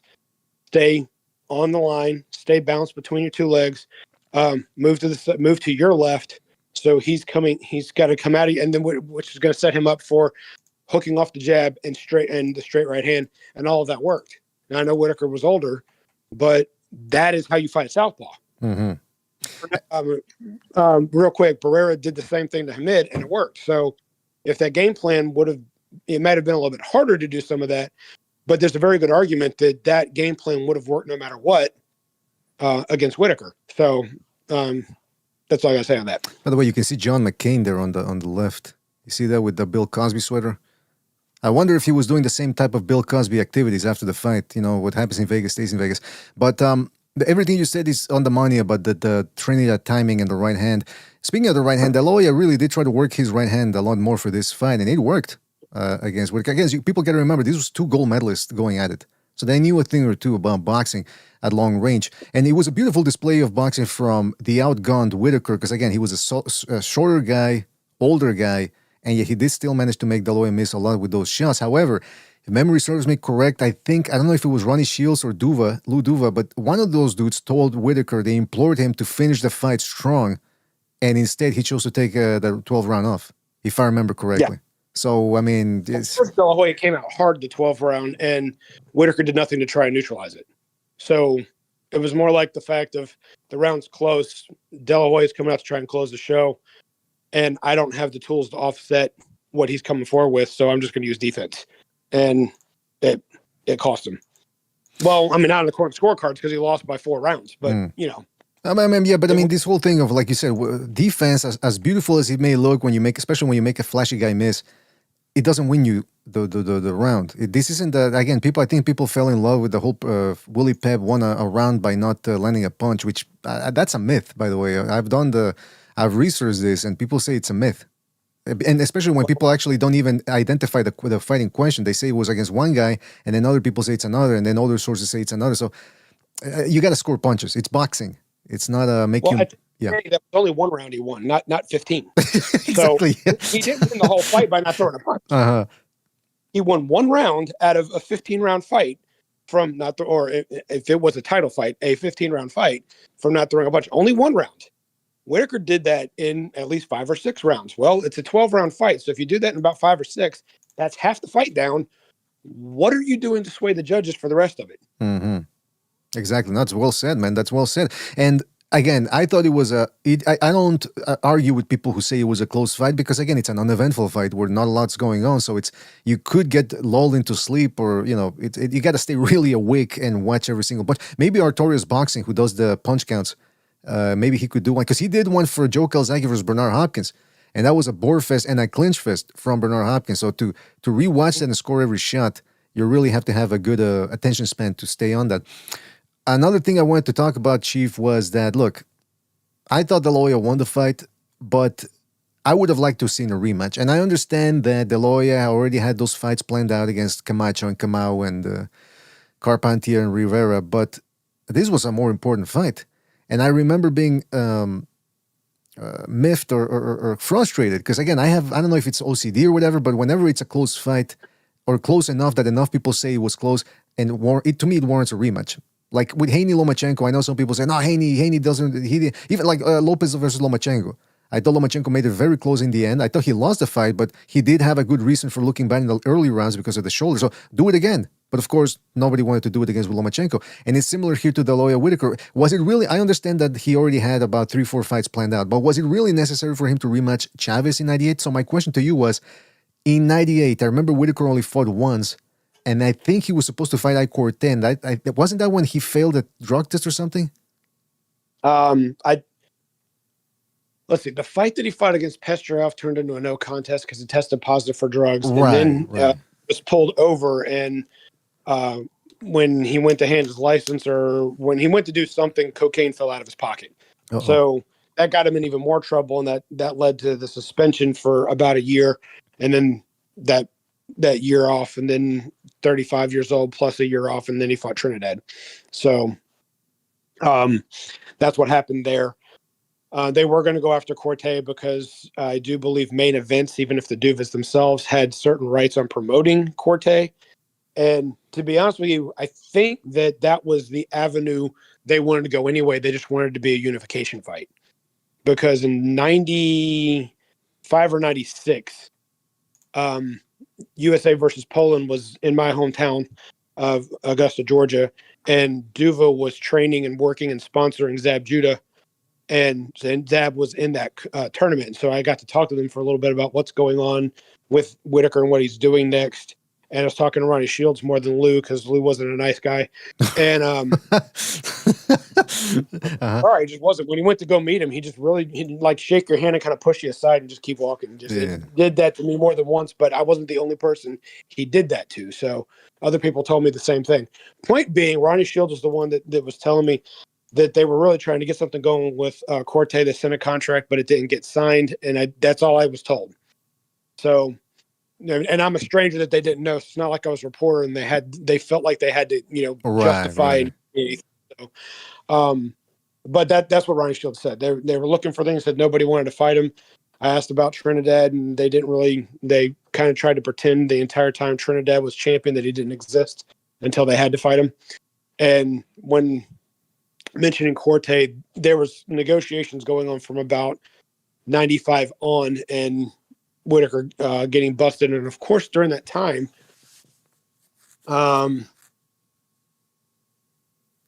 99 is when Oscar finally fought Corte. So I don't know what really kept that fight from taking place. Well, listening to reading this article and some of the quote, the Bob Armour quotes, it seemed like they weren't terribly interested in having a rematch against Whitaker. And yeah, I would have liked to have seen it just to see. And by the way, I think it would have benefited De La Hoya, because Whitaker would have been a year older, especially if he would have been held in 98.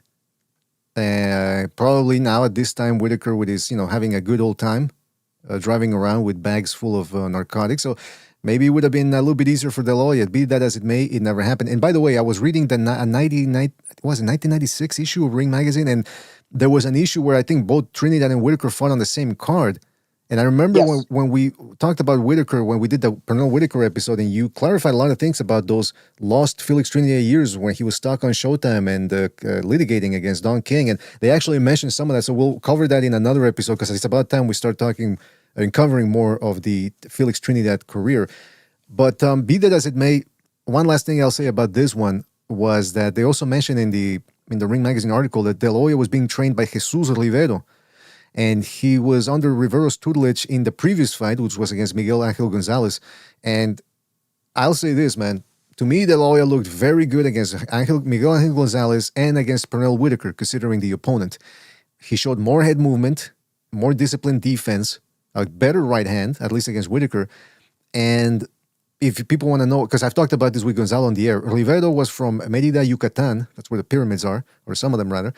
Very lush place. And Rivero at this point was in his 60s, I believe. And he used to work with, check this out, Kid Azteca, Manuel Ortiz, and of course, Miguel Canto, one of the best Mexican fighters of all time and one of the best defensive fighters of all time. So no surprise then that De La Hoya's defense looked a lot better in this one. And apparently Rivero he was in retirement when De La Hoya came calling. He said, I'll only come out of retirement for you, and then once you're done, I'm done too. Unfortunately, the union only lasted 2 fights. And I think thereafter, De La Hoya left to hook up with Emmanuel Stewart for a little while before moving on to Gil Clancy and the other dude with the mustache. I forget what his name was. But, what else you got anything else to say about this fight, Chief, De La Hoya Whitaker?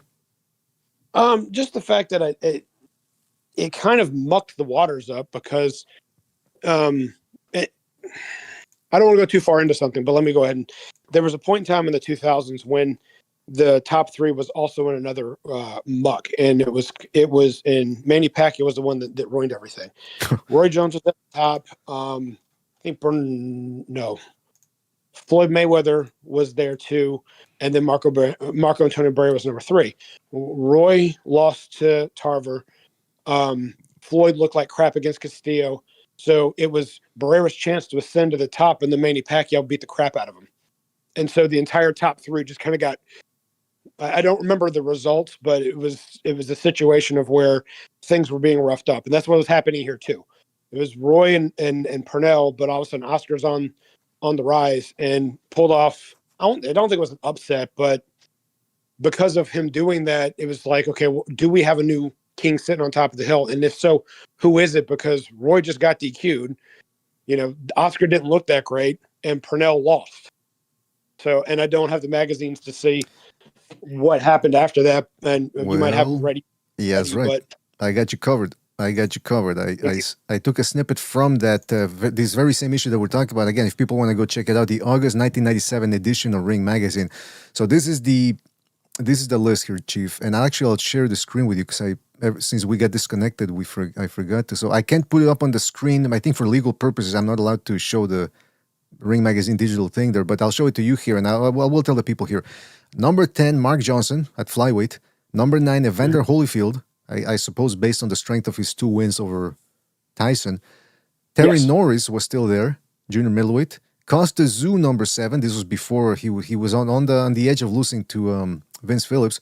Junior Jones at junior featherweight. So I suppose this is after he beat Barrera, right? 97. Yeah. Okay. Yeah. Ricardo Lopez at strawweight, one of the most dominant fighters at the time, although very little known. Felix Trinidad, number 4. Pernell Whitaker, number 3. That's after the De La Hoya fight. Roy Jones falls to number 2 because of the Montel Griffin debacle, and number 1, De La Hoya. Yep. So yeah, that ascended De La Hoya to number 1. I don't remember a whole lot of people welcoming him to that position because he didn't look good against Pernell. But the bottom line was, of those top 3 guys that were there, he's the one that won. So ta-da! Here you go, Oscar number 1. Well, there you go. Yeah, and one thing I wanted to ask real quick: when did Terry Norris? He was on the cusp of losing too, right? Was this the year when he lost to Vincent Pettaway, or what year was it? No, he beat Pettaway. That was one of his fights when he won the title back, and he did a unification, if I remember. No, he did the unification against Paul Vaden because Paul Vaden had beaten Pettaway. So Pettaway beat an Italian guy who I can't remember, Rossi, I think was his name, and yeah, Gianfranco Rossi, and then Paul Vaden beat Pettaway, and then Norris had his WBC back finally and beat Vaden, and then in a title defense on an undercard to a Mike Tyson fight on Fox, he beat Pettaway and knocked him out. So, but this was before that was coming up. So this is roughly, if I remember correctly, around the time of the disqualifications versus Santana. Yeah. That's why he'd fallen. But he was going to lose this year, right? 97? Wait a minute. Year 97? Oh, no. He finally got his title back. Because remember, he went all the way back up to number 6 before he lost to Keith Mullings. So don't know if he beat Pettaway by this time because I don't remember the months that everything happened in. But he was on his way back up, working his way back into the top, almost into the top 5 from just consistency. Right. Got his title back, unified. Pettaway was a former world champion. He knocked him out. So he was on his way back up to earning stuff. And he was actually going to be a De La Hoya opponent before he lost to Keith Mullings because he was on the undercard of the Rivera fight. Ah, interesting. All right. Yeah, because I remember doing the Terry Norris episode where we were talking about that, about how, they'd been talking about a Chavez fight in the early 90s or like 93, 94, and then it was De La Hoya, and then it was Trinidad and De La Hoya, and then right as he was on the cusp of getting one of those, boom. Who did he lose to finally then in 97 then? When he lost his WBC title, it was Keith Mullings. Keith Mullings, right. And then thereafter, that was the fall from grace. It was from one year to the next, man. He ended up just losing a bunch of fights. That was bizarre. It happens in boxing. Lost to Dana Rosenblatt, and then got knocked out by Badouani, I believe is his name, the Frenchman, that David Reed beat for the WBA title. Right. And I'm not sure that was his last fight. Well, that's a shame, man. That is a shame. It's very interesting how those things. And next episode, we do the historical review here. We're gonna dip back down into the archives, and then we're gonna look at the subsequent issues of Ring Magazine, after the August 1997 edition, to see what people said about De La Hoya's win over Whitaker. Because for some reason they didn't I think the readers' letters were only in the next issue and not this one. And also we'll try to maybe fast forward a year or two more, or a couple of months later when Roy Jones gets his revenge on Montel Griffin. On August 7th, birthday. Oh, August 7th. Okay. Chief remembers the date then. All right. what else was going to say? Okay, so the other thing I wanted to talk about real quick here, we've already been on for almost 2 hours. I want to talk about Joe Louis because one of the things that I've noticed in boxing, obviously, I think other people have noticed it, obviously, but there's grabbers and holders. And I know that sounds kind of dirty, but no, we're talking about holding on to belts, championship belts. There's people who just grab belts, especially nowadays with the proliferation of multiple title belts and more divisions. So it's easy to weight hop. And especially with the modern supplements, if you know what I mean. People stay in lower divisions, and then as they can move up 5, 6, 7 divisions and say, well, I'm a 6, 8 division world champion. It's easier to do that now. Nevertheless, that's always been, for a long time, it's been that way. I mean, Henry Armstrong is one of the famous guys, right? Weight hopping. But then there's also the holders. The guys who stay in one division, they entrench themselves there, and they solidify their position by just beating everybody. And this is where it gets interesting because Joe Louis, of course, defended the title 25 times, the heavyweight championship. And he wasn't as bad as some people made out to be because at least he was a puncher. So he was taking people out. Now, of course, with Joe Louis, the knock on him is that, well, there's the infamous Bum of the Month Club, which was that the fact that he was fighting guys who were unqualified to fight him. But nevertheless, he fought him. He took him out. And it's still impressive, 25 times that he beat him. And so one of the things that interests me more than anything about it is, okay, so Joe Louis, for anybody who hasn't seen him fight, you can watch the fights on YouTube. This dude punched hard. I believe Ring Magazine, in the infamous edition that I always keep bringing up, the 100 best punches of all time, they ranked him number 1.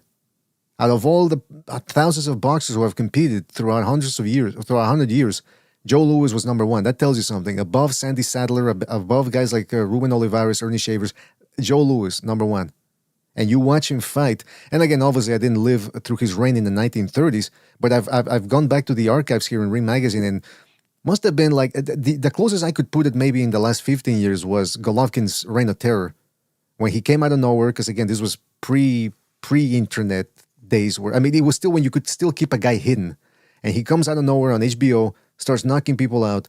People like to denigrate his opposition, but let me tell you something. Martin Murray, Macklin, the short little stocky puncher there who was called one of the chin checkers, I forget his name. These were all solid guys. Were they pound for pounders? No, but there was the best middleweights in the world. There were some of these guys that Felix Sturm either didn't want to fight or couldn't beat decisively. Meanwhile, Golovkin goes in there, wipes the floor with him, and let's not forget, he beat Daniel Jacobs, and he should have gotten a win over Canelo. And he didn't run against Canelo. He didn't move around the ring like some of these other guys who have beaten him do because they don't want to stand and trade. He pushed Canelo back. Never seen anyone do that effectively. So what I'm trying to get at is it must have been the same thing with Joe Louis. And again, Chief, I went into some of these because I'm going to jump ahead here. After he beat Braddock for the title, they were already talking because he was already in line for the championship. He was already being anointed as the next great heavyweight. And just goes to show you how things never really change. They had a discussion panel on Ring Magazine about how far can Louis go. And some of these dudes were saying, some of these writers were like, well, I think he's going to stay for a long time, which ended up being true. And then they started matching him up against the heavyweights of the past. And some of these guys weren't impressed with Joe Louis, and they were like, Sharkey would beat him, or, Jack Dempsey would have had an easy time. So things never change. It's always, my time was always better than the time of today. But be that as it may, Joe Louis did end up dominating people. And of course, there were a bunch of guys that weren't all that great when he fought him, but he had some perilous moments too, such as when he fought Billy Conn, the light heavyweight champion, and was on his way to losing that one before Conn continued training with him and Joe Louis was able to take him out. Also, that the Max Schmeling rematch, he lost the first fight before Joe Louis became champion. He lost the first fight against Schmeling by stoppage, and then he goes in there against Schmeling in the rematch and wipes the floor with him. One of the most vicious beatdowns you'll ever see that took place within one round. Just demolished the guy. And then you had, perilous moments against Braddock when he won the title, when Braddock dropped him, or Tony Galento. And then Joe Louis just, as one guy went to say in Ring Magazine, he went on to pulverize Tony Galento. And of course, he beat Max Baer too. And before that, he beat Primo Carnera, the Giant, who he wasn't that good, but he was a big dude. And so, Joe Louis is generally considered as having the greatest reign of all time. That's all, yeah. Yeah, hard to argue that, but I'm going to let you finish your lead up to this, and then I'll jump in. Well, yeah, so one thing that we're going to get to here is, okay, so he had some perilous moments, but none more perilous perhaps than the Tommy Farr fight, which ended up being his first title defense, and that's what we're going to get to here. But Chief, what were you going to say? So I'll lead in real quick. One of the best starts from a career and you're going to roll your eyes when I say this. Aside from, I won't say second to Vladimir Klitschko, my point is I've never seen someone fight so many other either former world champions back when there's only one belt. And I'm giving the props to Joe Louis on this. But the only other one that I remember that fought every prospect while he was still a prospect trying to become a contender was Vladimir. And so my point is when you're going through and you're looking at this, had already beaten Jack Sharkey. So they're comparing him to Jack Sharkey. He'd already knocked Sharkey out before he even won the belt. It was the first fight right after the Max Schmeling fight. So, and he did fight Max Baer. He did fight Primo Carnera. So these are former heavyweight champions that he's fighting as a contender and a prospect.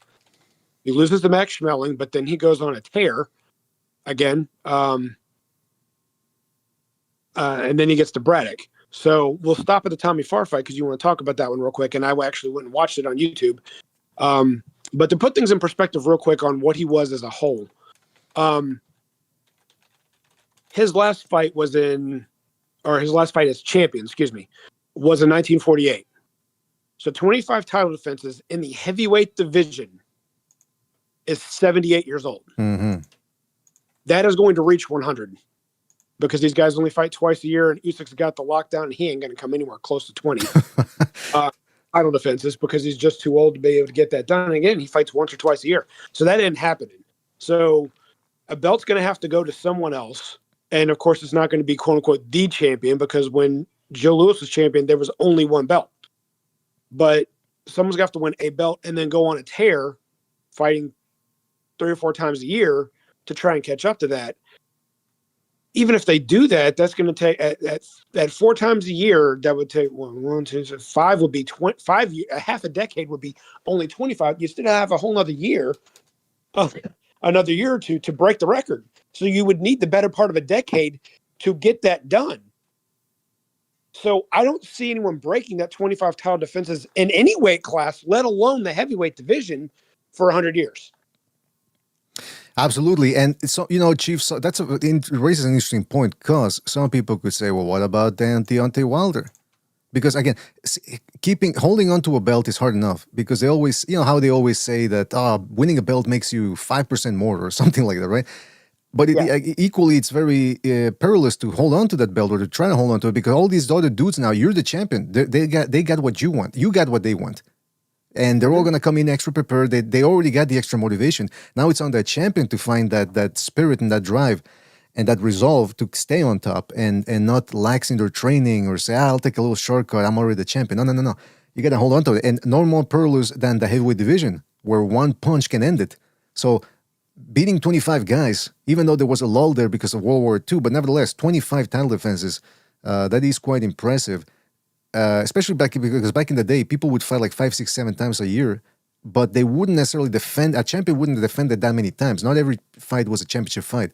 So the fact that he scored 25 title defenses, and the other thing I want to bring up, like I said, I mentioned Deontay Wilder. Some people could say, well, what about Deontay Wilder? Why not give him credit? First of all, I don't consider him the champion. Just because you get a belt doesn't make you a champion. And second of all, what's his name? Spilka and Bermane-Stiverne. Those are the big, those are the big defenses that I should be impressed by. I give him credit for holding on to that strap, but I don't think he was a champion.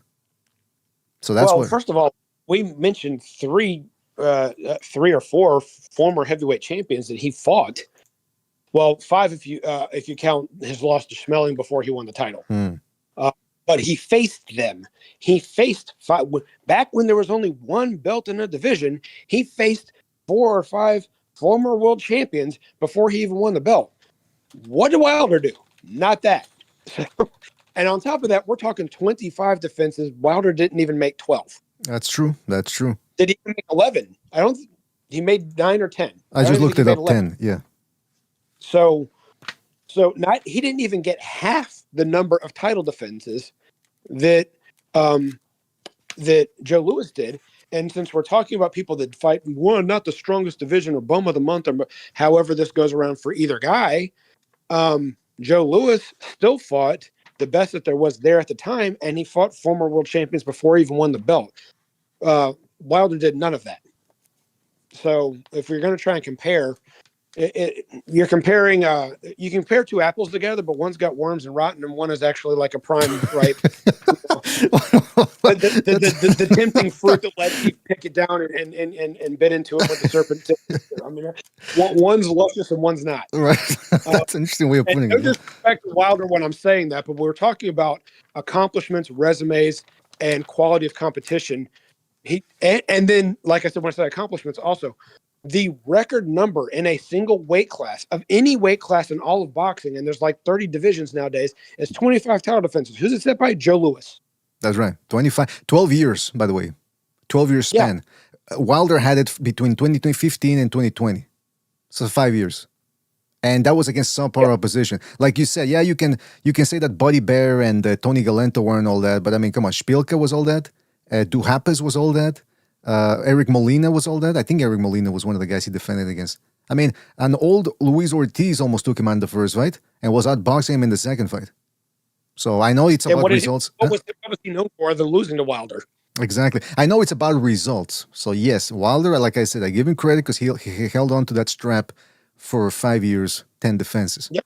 But come on, I mean, listen, when we're talking about Joe Louis, people say, well, you know, if you want to debate, well, who else had a better reign? You have Monzon, you have Hagler, you have Hopkins.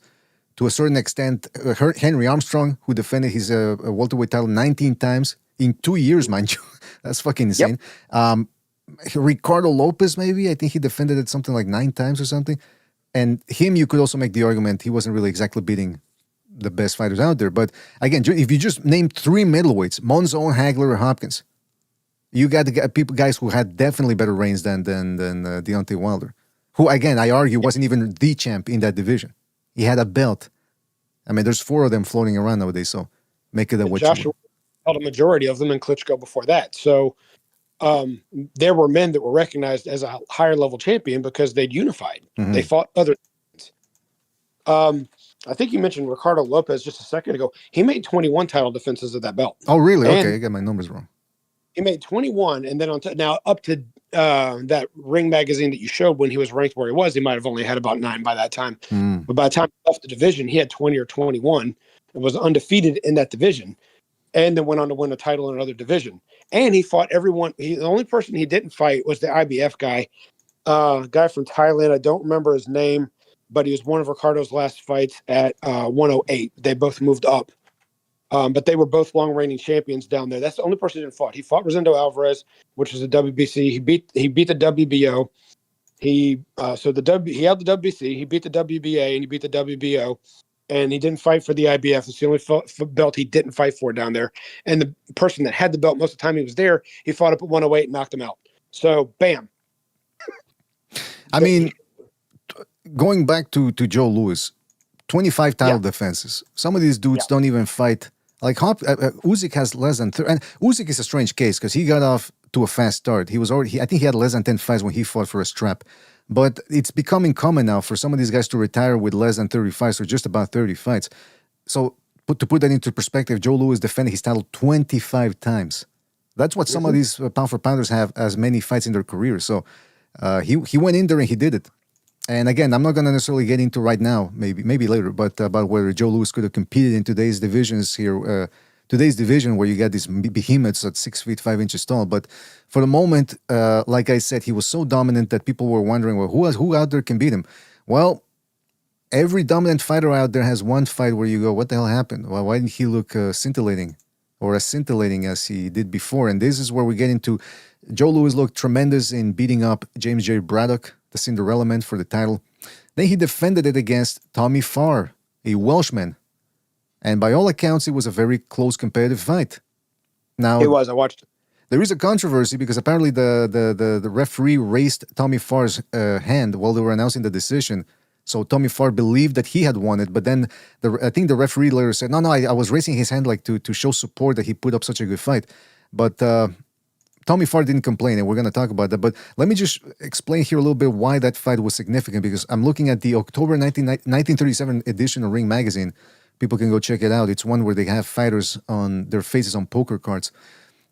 And it gives some insight into Tommy Farr and how significant this fight was for him because, and again, remember, this is the days, obviously, pre-internet. They talk about how they set up the fight between Farr's promoter or manager and the Joe Louis team. Had to travel by boat. I checked that out. By 1938, there were commercial intercontinental flights, but I suppose in 1937 it still wasn't as widespread as it would become later on. So they were traveling by boat, and again, forget about trying to get fights from some of these dudes. You weren't gonna get fucking YouTube and watch all of his career fights up to that point. So you needed scout reports to find out who is this guy that I'm fighting. It's almost like the amateur days nowadays, where you can't always find film of your opponent, and you hear things like, all right, he's a southpaw, he's tall, and he's aggressive. Go get him. You gotta adapt in the moment, and that's the way it was back in those days in the pro ranks. So real quick, Farr fought in the boxing boots.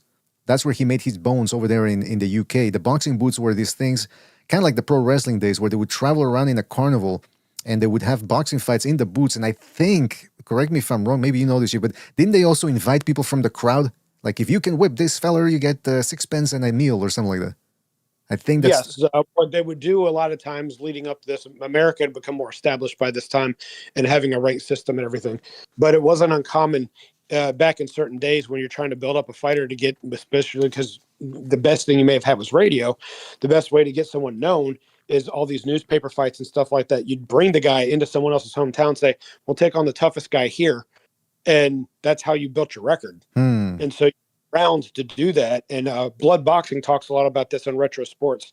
So shout out to Blood because he's a really good historian. Talks about how that's how they did it back in the day. When there wasn't TV and radio was barely covering everything, and radio is only going to cover major opponents or major championship fights because the money circulating at the time wasn't enough to have these grand events. The way you built yourself up was to go from town to town in your area and take on the toughest guy there. So sometimes these guys had no amateur background. They might have been slap happy. They might have been really good fighters. They might have been, 160 pounds to you're 125, but you were building your record off of, in the area of taking on the toughest guy around, and you kind of expanded out. And that's kind of that's what Farr was doing still over in Europe. Yeah, well, that's what they said here in this article. And the guy, he says he fought in the boxing boots and he fought in the pits. Now, if that sounds ominous, it's because it is literal pits. They would dig holes in the ground, and they would put in these fighters in there, and it limited their movements. And Farr said that those were some of the hardest fights he ever had, and that the format taught him how to parry, duck, and how to take shots. Also, they talk about how he whipped another fellow British guy or UK guy who was a big talker. Forget the guy's name. And Farr ended up beating him up, and then he ended up beating up Max Baer before the Lewis fight. And again, he was an underdog in that one, and then he ended up beating Max Baer. I don't know if he stopped him though, I forget. But he ended up cutting him up, I believe, and that got him the shot. Then he got to New York. I think it was in New York. I forget the details here. To fight Joe Louis, and there was a reporter named Trevor Wignall. He was a British reporter, and he predicted that Farr would lose to Max Baer, and so he got proven wrong. But then the same thing happened against Joe Louis. Joe Louis was so dominant. People were saying, "Well, who's this Farr?" People said, "Oh, he's a British champion," but they said, he's got nothing for Joe Louis. So he entered that fight as the 10-1 underdog. Oh no, excuse me, that was against Max Baer. But the other thing I did read on this Ring Magazine issue was that when Farr got to the United States and he started sparring, one reporter, again, most people weren't giving him a shot, especially the reporters, but one reporter did say that he saw him spar, and he said he was sparring good, competent boxers, pro boxers, and they could barely land a glove on him. And then one of the members of Farr's entourage said that he had a cold sore. Farr had a cold sore, and they were afraid that it could open up during the fight, and so they were thinking about canceling the fight or postponing it. But apparently Farr continued sparring even with the cold sore, and it never opened up, meaning he wasn't getting hit in sparring. And that takes us to the fight itself. And I've talked enough, so Chief, I don't know if you want to, because you recently saw it, so you want to give your impression? But to give a little background on Tommy Farr, he had they were about the same height, 6'1", and Tommy Farr's measured to 6'1.5". But I think Lewis's reach was only 76 and Farr's was 81. Farr had 34 losses on his record by the time it was done, but he only had 6 knockout losses. So he could take a punch. Or he knew how to defend himself. Well, I did watch the Joe Louis fight, so he could take a punch because Louis landed a few good shots and never really had him buckled. And then on top of that, like I said, when you're going the distance with everyone you're fighting, with the exception of 6 people, and if I remember correctly, most of those were later towards the end of his career. I'm looking at it right now on BoxRec, and I'm seeing one against Evan Lane, and the rest of these are points low. One against Tiger Ellis, and these are many years apart, mind you. So for the most part, he's losing. He lost one by DQ, and then there's the second page. So I'm not going to go too far into that because we've proven the fact that he goes the distance more often than not. But what he did really effectively, like you said, the parrying, he had his jab going, and his jab was really throwing Joe Louis's timing off a lot in that fight. And so Louis tried to counter with right hands every once in a while, and they did a lot of posing back and forth with each other. But one thing that we didn't have was Louis being able to establish his jab to set up his right hand. Sometimes he's just trying to counter the right hand over Farr's jab, but remember, Farr had the reach advantage. So he was quick with the jab, he was accurate with it, he'd paw with it sometimes, but everything he did was to throw Louis's timing off, and it worked. And so Louis had a hard time really, even when he connected, Farr could still take a punch. So basically it was one of those nights that somewhere along the way in the corner, and I'm imagining this, I'm not saying this is historically documented, somewhere along the way they told Joe Louis, look, this guy's going to be tough, and we're going to have to work all night. If you get the knockout, it ain't going to be early, so keep working. But the reason why some people thought Farr might have pulled it off and it was controversial was, one, Joe Louis didn't knock him out and he was supposed to. So let's go back to the Whitaker De La Hoya fight. Briefly, Whitaker looked like crap against Hurtado the fight before, and unranked. They said he was number 1 ranked, but he wasn't. Number 1 ranked junior welterweight, fighting a welterweight for the first time, and was winning the fight until Whitaker somehow or another knocked him out. Which, how does Whitaker knock the guy out? Right. Okay, let's take. How does this correlate together? So you come to the situation, the fact that you've got a young guy who's been knocking out all these former world champions. So who's Tommy Farr? He's a British champion. Okay, and he doesn't punch very hard. 80-something wins at the end. He only had 20-something knockouts. So he's not a knockout puncher. Okay, this is definitely going to be Joe Louis's fight.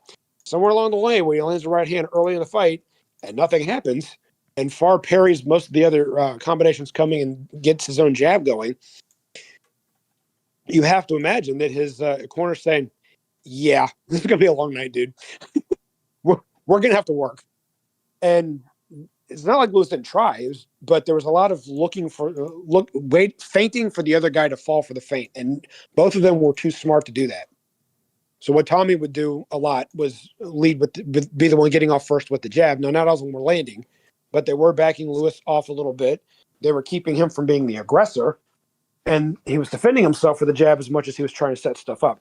Not a lot of right hands landed by either man. Joe Louis did land some. Joe Louis landed some hooks, some good power shots on occasion, but they were very rare and they weren't very consistent, and they didn't happen often. So at the end of the day, the young guy that's supposed to be reigning for a long time took on someone that no one had heard of before and looked ordinary. And as going back to the Whitaker De La Hoya situation, the guy that wasn't supposed to look ordinary did, and so that was just enough for some people to say, hey, maybe he should have lost. Yeah, that can happen too. Like, that's a good point. When a guy who's fans are used to watching a guy dominate, and then when he doesn't dominate, there's a tendency to go, well, it must have been because the other guy was so good that he did it, and he just doing better than expected might lead some people to believe that the guy actually won the fight. But I was reading certain newspaper articles there from on the internet, and then message board discussions, and some people always say, well, because again, the version that's on YouTube of Louis versus Farr is a truncated version. It's an edited version. It's not the full fight. But like Chief said, the way he described it, yeah, it was from what's on film, it's a very tough fight. Even the people who watched it said it. And again, they were surprised, the reporters, because like I said, very few of them gave Farr. I mean, it wasn't just can Farr win, it's can he go the distance? That was a big talking point. I think only one reporter, according to Ring Magazine, said that Farr could reach the 12th round. So not even make it 15, just reach the 12. That was the chance that some were giving him. After the fight, Farr didn't complain about the decision. He actually complimented Joe Louis on his fairness. And this is what it says. Indeed, both fought manfully, and for the first time in a long while, In a battle which was important, neither fighter was penalized for blows or for any other infringement of the rules. So it was a nice, clean fight. None of that, well, do whatever you have to win. And after the bout, the audience gave Farr a wild reception, so they acknowledged the effort that he put forth. And this is interesting. This goes to Chief, to your point. It says, the Superman tag that Joe carries with him will eventually prove his undoing because the fans expect too much of him. If he knocks his men out in a jiffy, they call his opponent a setup. If he fails to score a knockdown, he is dubbed a phony. And when the fans find his opponent on his feet at the end of the bout, as was the case against Farr, then bum is the title given to him. I mean, it sounds like today still, man. Everyone's a bum. Yeah. Yeah.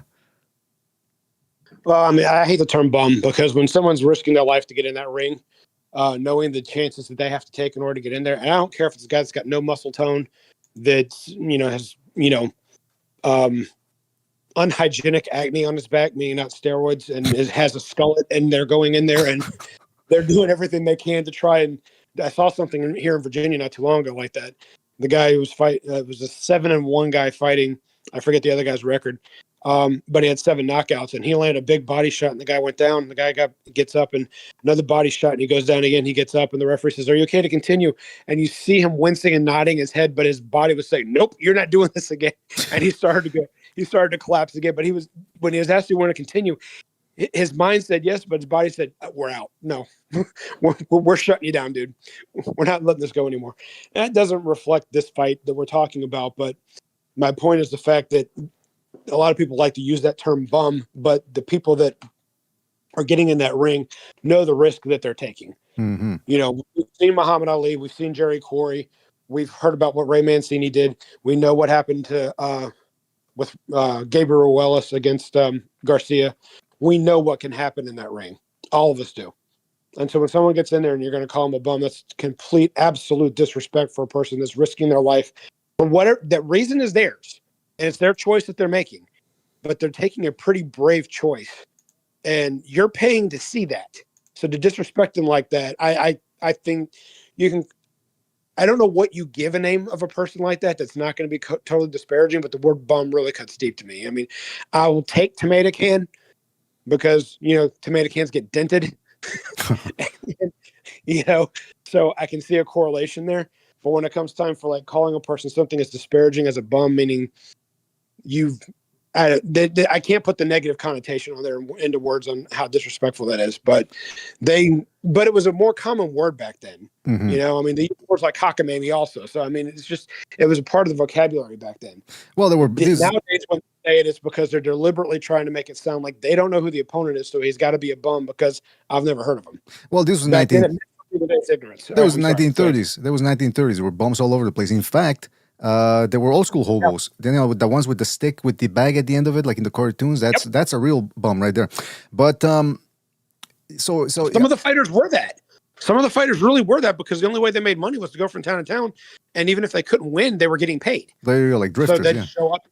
So yeah, and those were bums because the only thing they could do for a living is get beat up or possibly win a fight every once in a while. Mm-hmm. Well, I'll say this. That's why I use other synonyms to refer to some of these losers. That's what I call them. But I do it not to offend you. That's why I use other words, not bum. But as it pertains to this fight, this Joe Louis versus Tommy Farr fight, so Joe Louis ended up winning the fight. Some people say that because of the referee lifting Farr's arm up in the air, and so he, that's... Some people say that that's what essentially kickstarted the whole controversy, but that the fight that Joe Louis actually won it. Louis then blamed his injured hands for his lack of a stompage, but then again, Farr apparently was also injured. There was no rematch, even though Joe Louis did end up rematching guys like Billy Conn, and there was another guy. Who was it? Not Gus Lesnar. Buddy Bear, did he fight him twice? He fought another dude twice, I believe. Anyway. He fought Buddy Bear twice. I think he fought Arthur Gotti twice also. There you go. Okay. So he fought a number of guys twice, but the division wasn't that big. A lot of men were still in World War II at the time during most of his reign. In the 40s, let's go here real quick.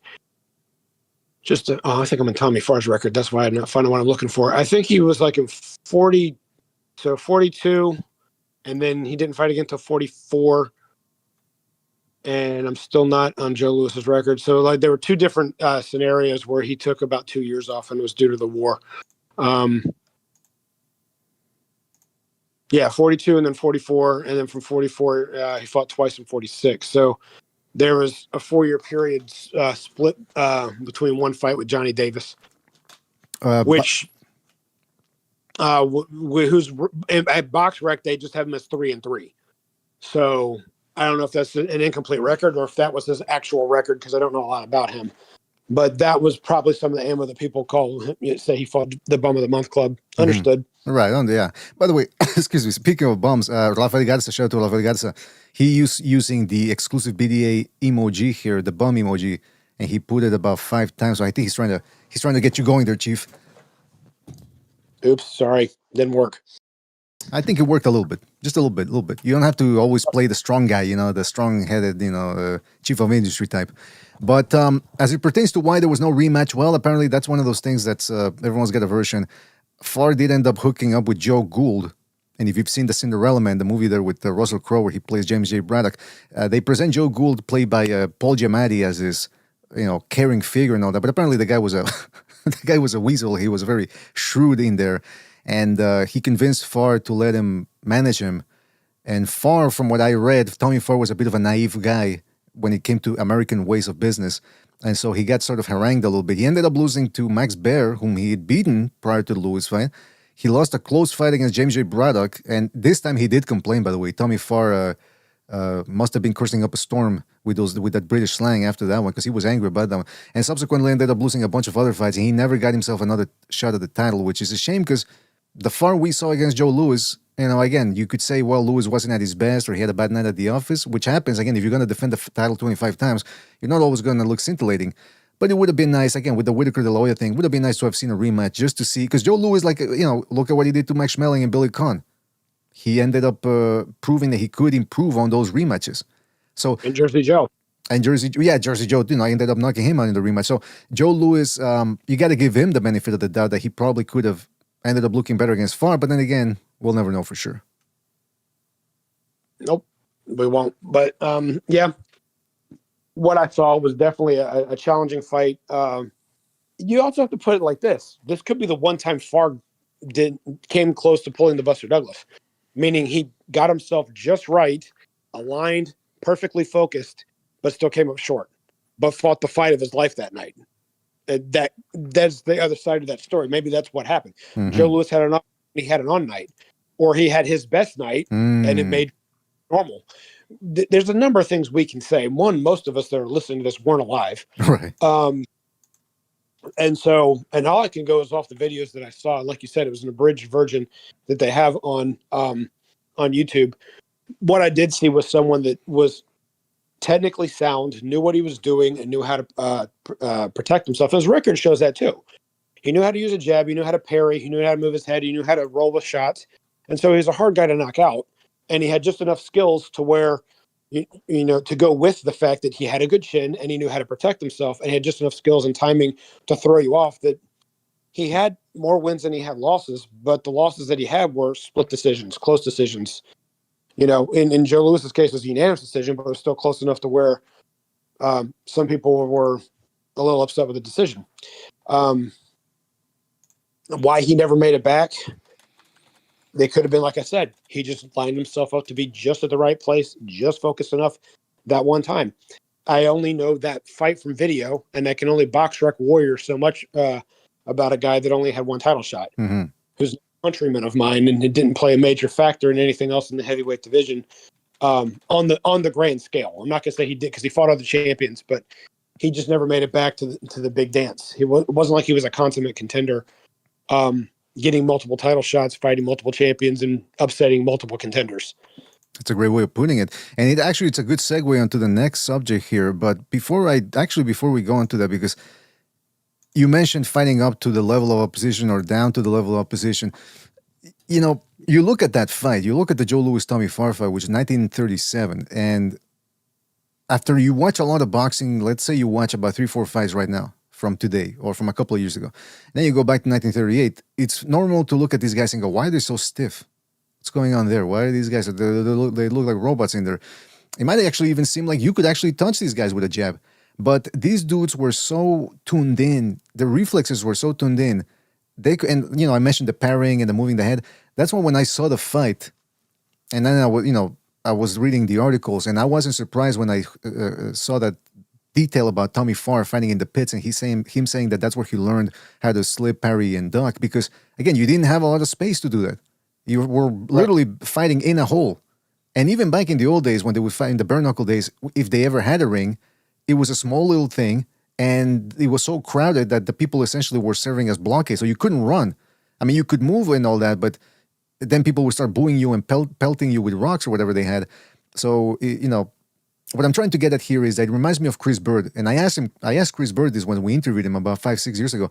I'd read a legend about him, how he used to spar his brother and sister, because they were both boxers, in the basement, I think. And they would do the technique, which now you see across various gyms. It's having a resurgence, where each fighter places their lead foot on the tire, within the tire. And so you got to stay in there. So you really learn how to be judicious with your movement. No, none of that moving the head like Manny Pacquiao or Mike Tyson every other second. In fact, if I remember correctly, I remember one time there was Emmanuel Stewart was saying how he taught his guys to only move the head when they saw the punch coming. And that's strange to hear, right? Because you're like, well, the whole point of moving the head beforehand is so that, because you don't know when the punch is coming. But he was an old school trainer who was just trying to illustrate, don't waste movement. Especially if you're doing a 15-rounder. Again, you got to be very judicious and economical with the movement. So, Chief, what can you add about that, about why these guys seem... Oh, and by the way, also one last thing. This is 1938. You got to keep in mind, 20 years earlier, these guys were still fighting with the fucking cartoon stands, like the bare knuckle stand. So it was a developing sport. So, Chief, what can you add to that? Why were these guys stiffer than the guys we see now? I don't think it was necessarily stiffness. They may not have been as fluid, and I understand what you're saying there. But like you said, these guys were catching shots inches away from their face without them landing. And Joe Louis could punch very hard. So if he's throwing a shot and you're picking it away, then obviously you know how to pick the shot without it like glancing off your glove and still hitting you in the face. So I don't know how much stronger they were back then to be able to parry shots like that and knock them out of the way without using too much force. But guys today don't do that anyway. They either catch them with a guard or they use elusiveness. They don't really pick a lot of shots anymore. And they were very good at doing that back in the day. Some of those fights where it may not have been the Philly show, but where they left the left hand low, they did it because the right hand was parrying everything. It was picking off jabs.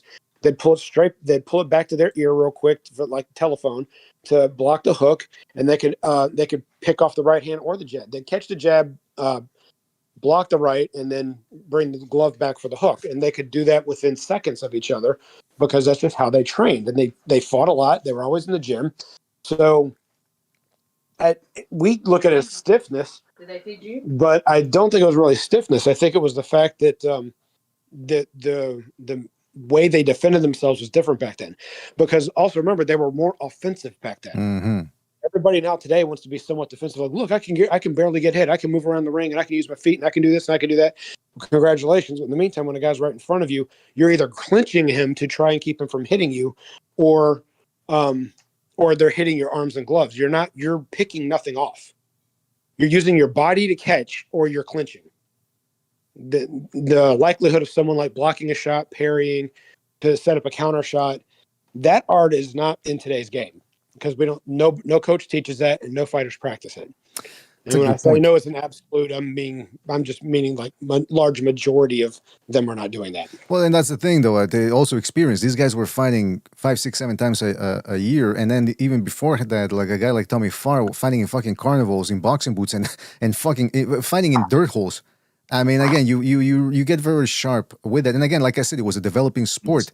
If you a couple of years later after this, 1937, a couple of years later, Willie Pep and Ray Robinson would turn pro, and you would see, and again, these guys were the cream of the crop, possibly on the Mount Rushmore of boxing, so maybe those are bad examples to take, but they were certainly more fluid than some of the stuff. Because again, if you watch James J. Braddock versus when he beat Bear, it's very stiff guys, and they're sort of slapping with the right hands, but then every once in a while you'll see them actually sit on the right hand. You go, whoa, okay. That shot whizzed by the guy, and you said if that would have landed, we could have been in trouble. But it was a developing sport. I mean, the other day I was watching Kid Gavilan versus Ralph Tiger Jones, and I think it was a second fight. And I believe it's late 40s or 50s. So we're fast forwarding to about 15 years now, and you see guys becoming a little bit more fluid. And then you fast forward a couple of more years later, and you see guys like Emil Griffin, and you go, okay, and then Muhammad Ali or Jose Legra, and you go, okay, it was a developing sport. Kind of like with MMA.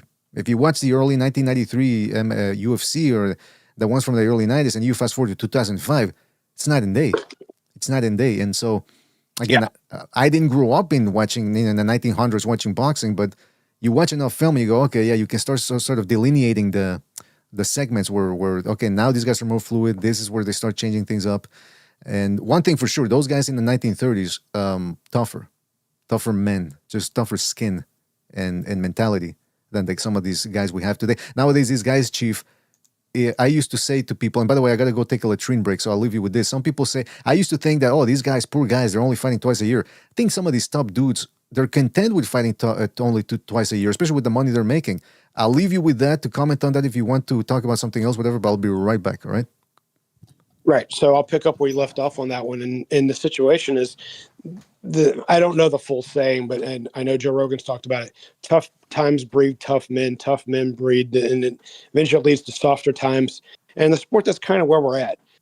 Some of you guys, if you listened to the show before, have called these people that they're trying to call the modern four kings, have called them the four queens because they're better with fighting with their thumbs on Instagram than they are getting in the ring and doing stellar performances that make you say, wow, now that's an all-time great fighter. Now some of their styles are different. I'm not trying to disparage against Shakur Stevens because his style is not to be in there and show how tough he is physically, like iron-skinned, but he is determined to show people how tough he is to deal with his skill set. But you put him in a smaller ring with 6 to 8 ounce gloves with barely with an orange in his mouth for his mouthpiece. I don't know how he's going to perform against guys that are going to be able to corner him and beat all over him with basically just almost bare knuckle with just a piece of leather over and maybe some tape. So it's a different sport, it's a different situation. But those men fought for a number of reasons. One, pride, especially when you had the Italian and the Jewish fighters coming up.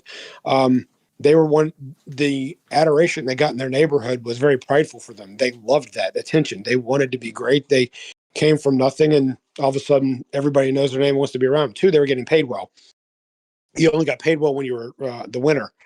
So they wanted to win so they could get paid well, because a lot of them grew up in ghettos and apartments, and sometimes they grew up multiple families in one house and or apartment.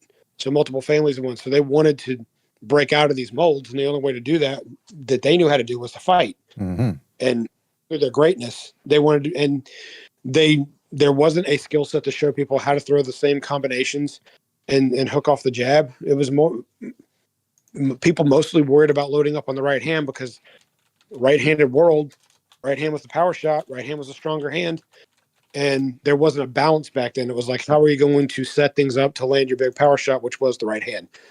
So a lot of things changed as far as just like styles when it came time for evolving to be more fluid, like you said. But the fluidity was also, you have two hands, make both of them weapons. Back in the day, it was like, how are you going to set up, the big power shot? If you had a good right hand, that's what everyone was worried about. Mm-hmm. And different mentalities and that's about it. Hawker Mustang in the chat said, keep cooking, Chief. Yeah, there you go. Chief was holding down the fort here. And Chief, actually, that brings us, Steve Kim and had Frank and Mario Lopez. They had Frank Stallone a couple of years ago on the 3 knockdown rule. And Frank Stallone's he's into the boxing history, and he actually collects memorabilia.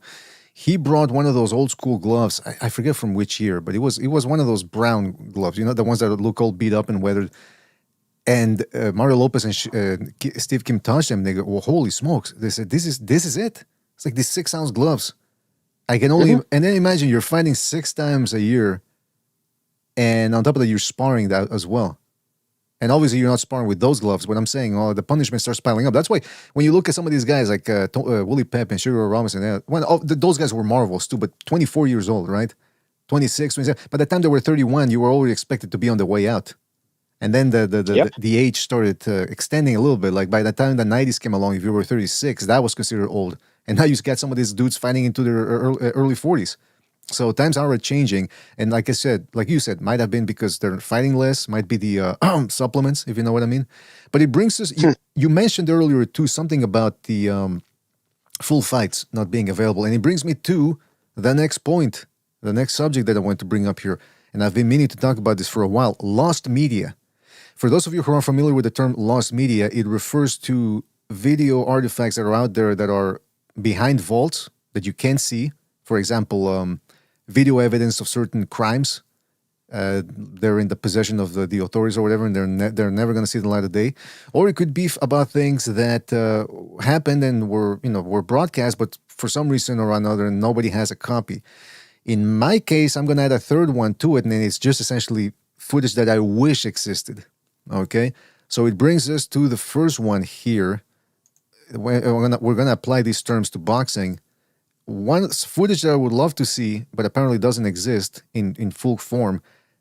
Prime footage of Sugar Ray Robinson and Willie Pep's prime years, because you can see their fights on YouTube, and for years people were ESPN Classic or collectors could you could find this type of clips. But Willie Pep, he suffered a drastic injuries, fractures when he was in a plane crash. And he was never the same thereafter. And yet he miraculously fought on and actually ended up doing some good work. But the footage you see of Willie Pep is not the prime Willie Pep. Same thing with Sugar Ray Robinson. Now with Robinson, I think there's more clips of him in his prime than that of Willie Pep, but still not the full fights.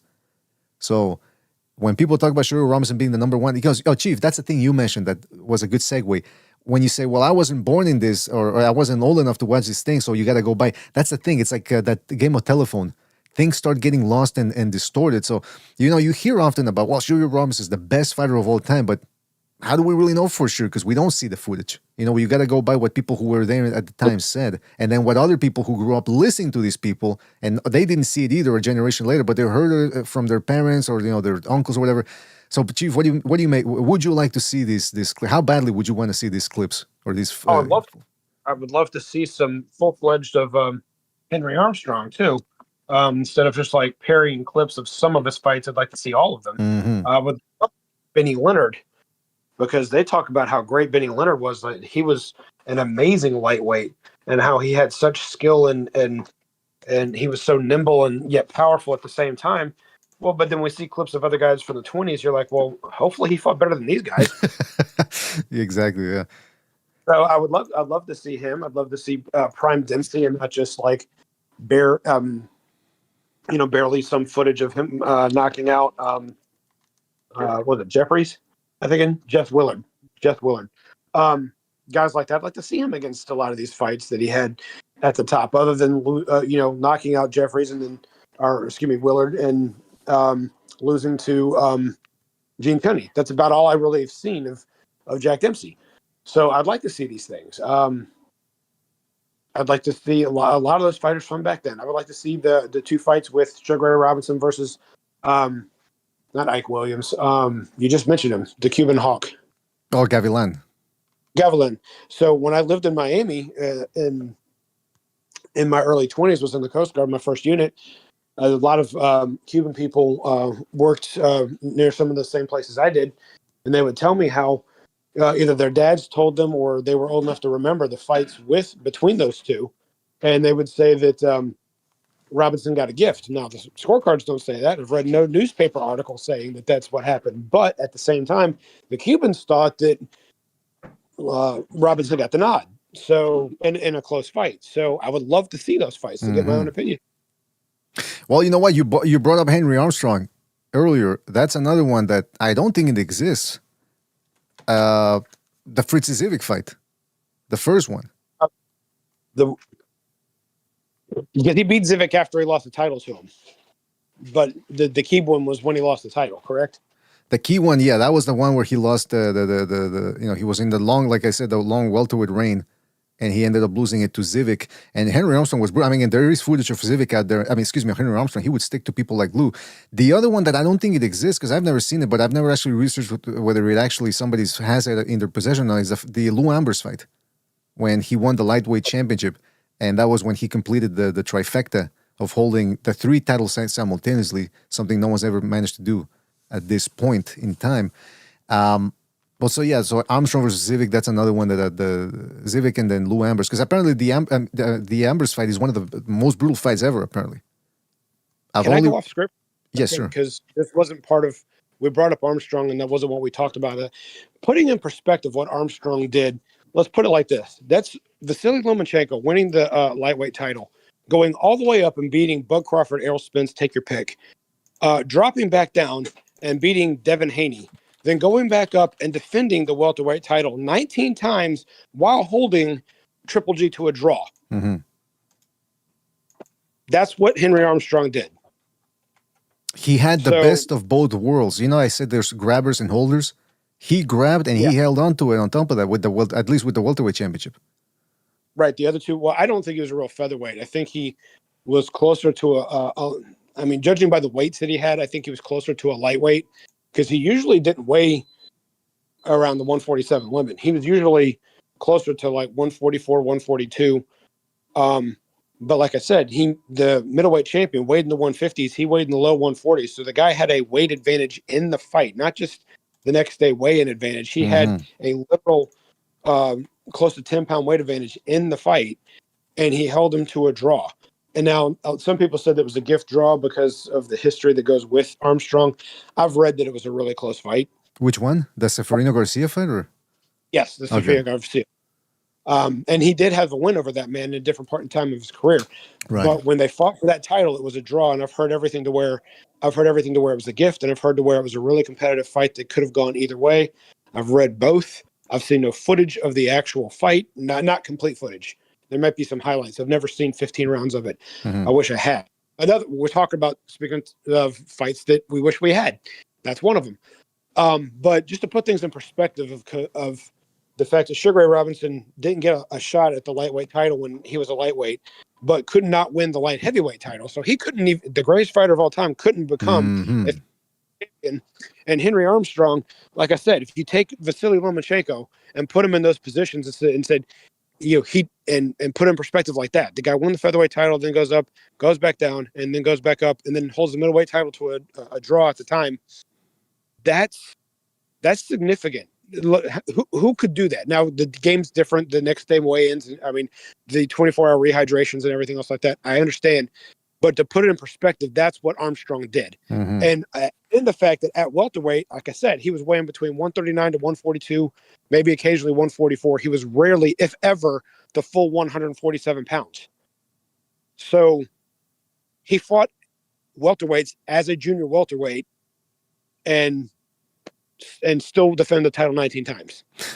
Well, I mean, the fact that he won the legitimate championships, not nowadays where you got 4 titles and you got the subdivisions of that title, super, diamond, whatever, and that he had them simultaneously.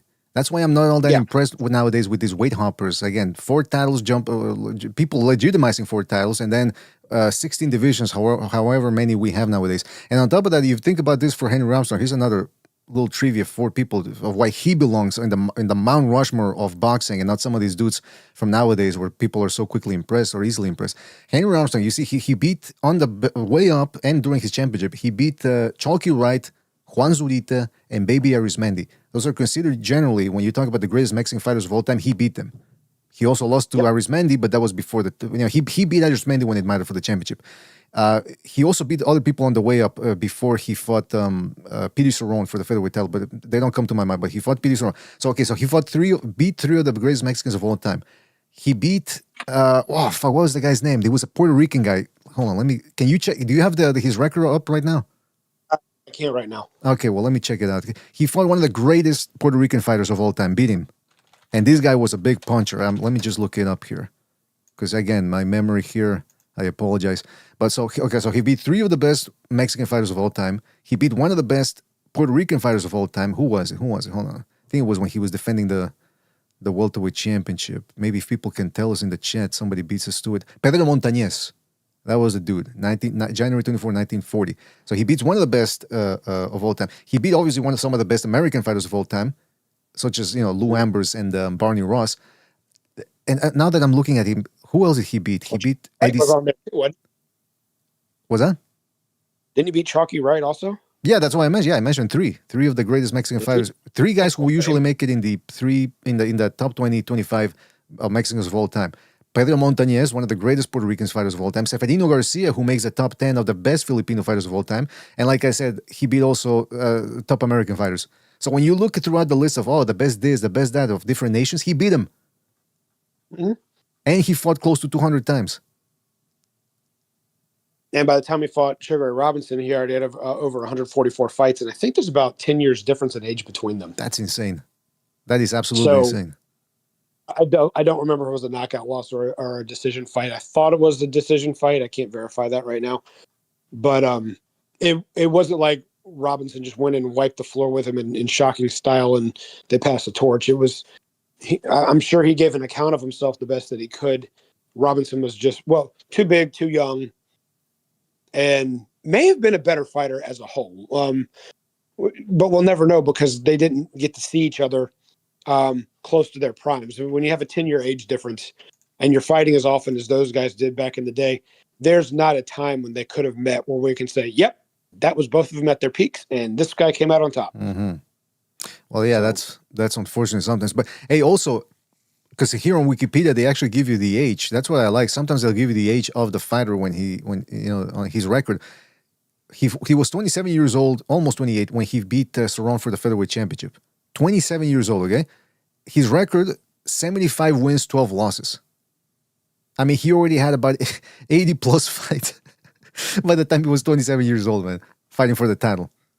Nowadays, and on top of that, there were times when if you weren't the favorite guy that was on, everyone's good side, they would tell you you're going to lose tonight, and you had to lose in order to get another fight. Mm-hmm. Now, I'm not saying they did that to him, but we do know that did happen around those times. So we don't know if all those losses were because they said you're going to take a dive or because these people beat him. And also, some of the time he was fighting and coming up, it was during the Depression. So he could have finished like an entire day in the coal mine and then have to fight. I don't know if that was the case with Henry Armstrong, though. I think it was pretty much. So, I don't know if he worked in a coal mine, but I mean, he could have worked in a factory. He could have pulled a double shift and then have to still fight that night. Is what I'm trying to say. Yeah. It was the Depression. So, or he could have been injured, but you can't say no because someone's trying to pay you. Right. So, I'm under the impression that Robinson was healthier. I do know that people definitely sponsored him earlier in his career because he was a top amateur. I'm not saying he was given an easy road because after it was 40 something and 0 when he lost to Jake LaMotta, who was the bigger man that night. So it wasn't like they did a catch weight where they were even. There was a weight disparaging that night, and LaMotta's a natural middleweight. But my point going further than that is he went on like 100+ fight winning streak thereafter. Well, that's not an easy road. I don't care who you're fighting.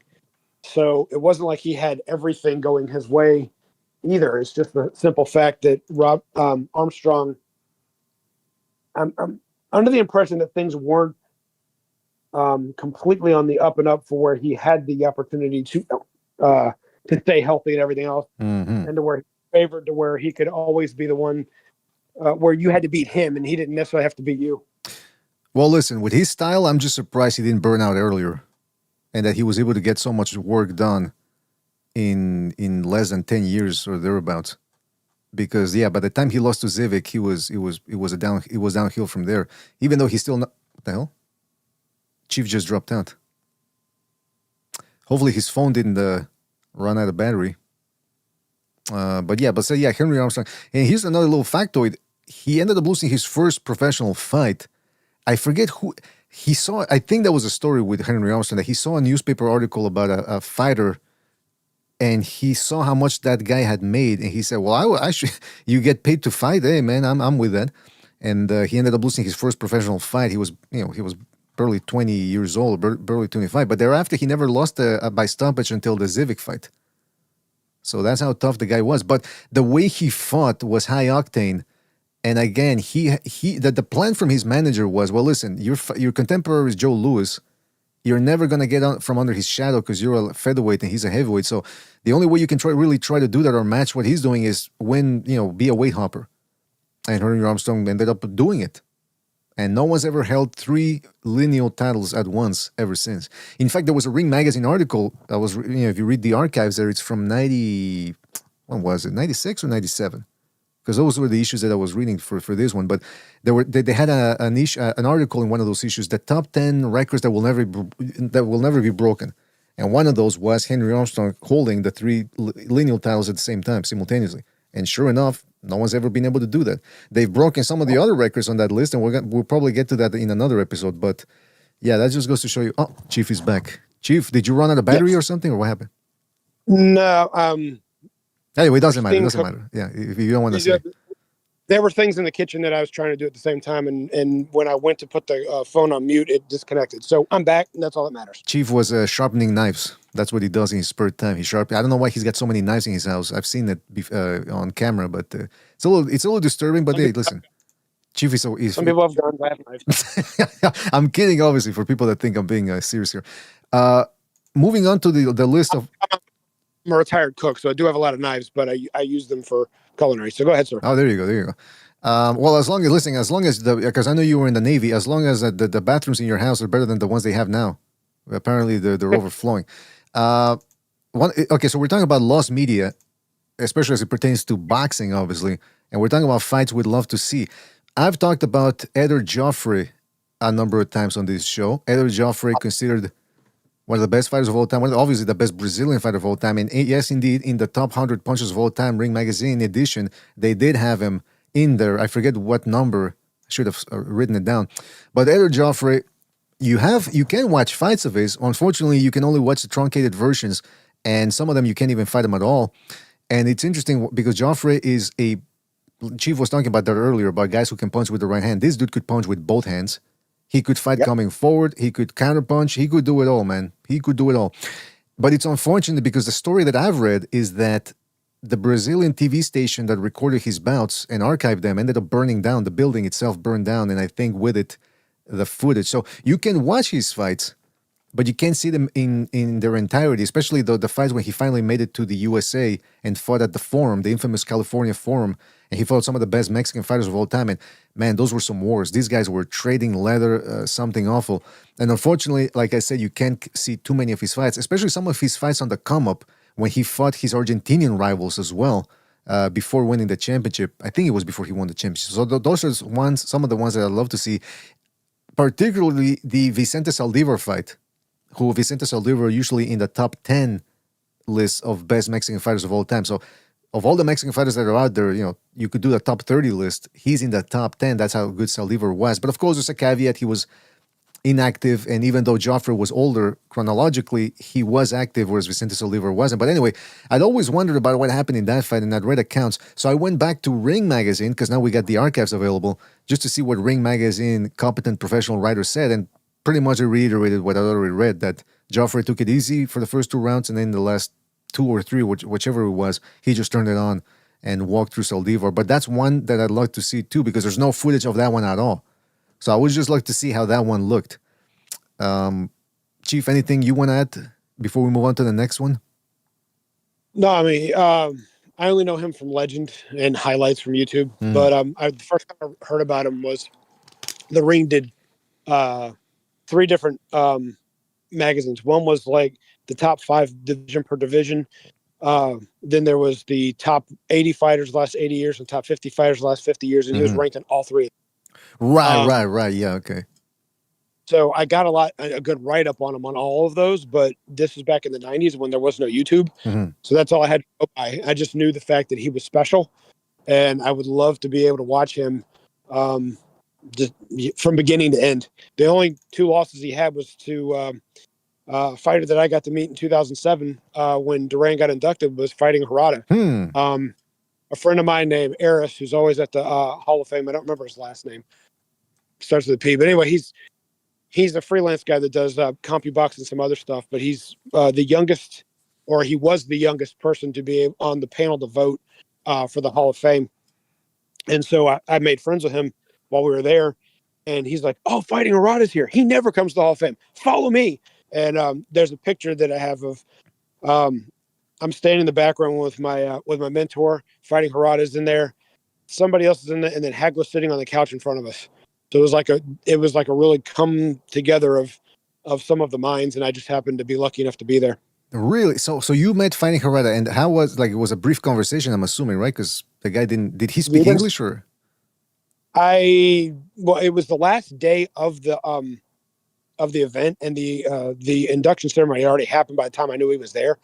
And so when I was meeting people or saying goodbye to some people that I met there, like Carlos Ortiz and some other guys that I got really close to that week, I happened to find out he was there. So I did meet him, and I don't remember him saying a lot of English. I don't know what he did or didn't understand. I just remember him taking when I went to shake his hand, he grabbed with both hands and kept bowing his head and was smiling a lot. And just I kept telling him it was an honor to meet him. And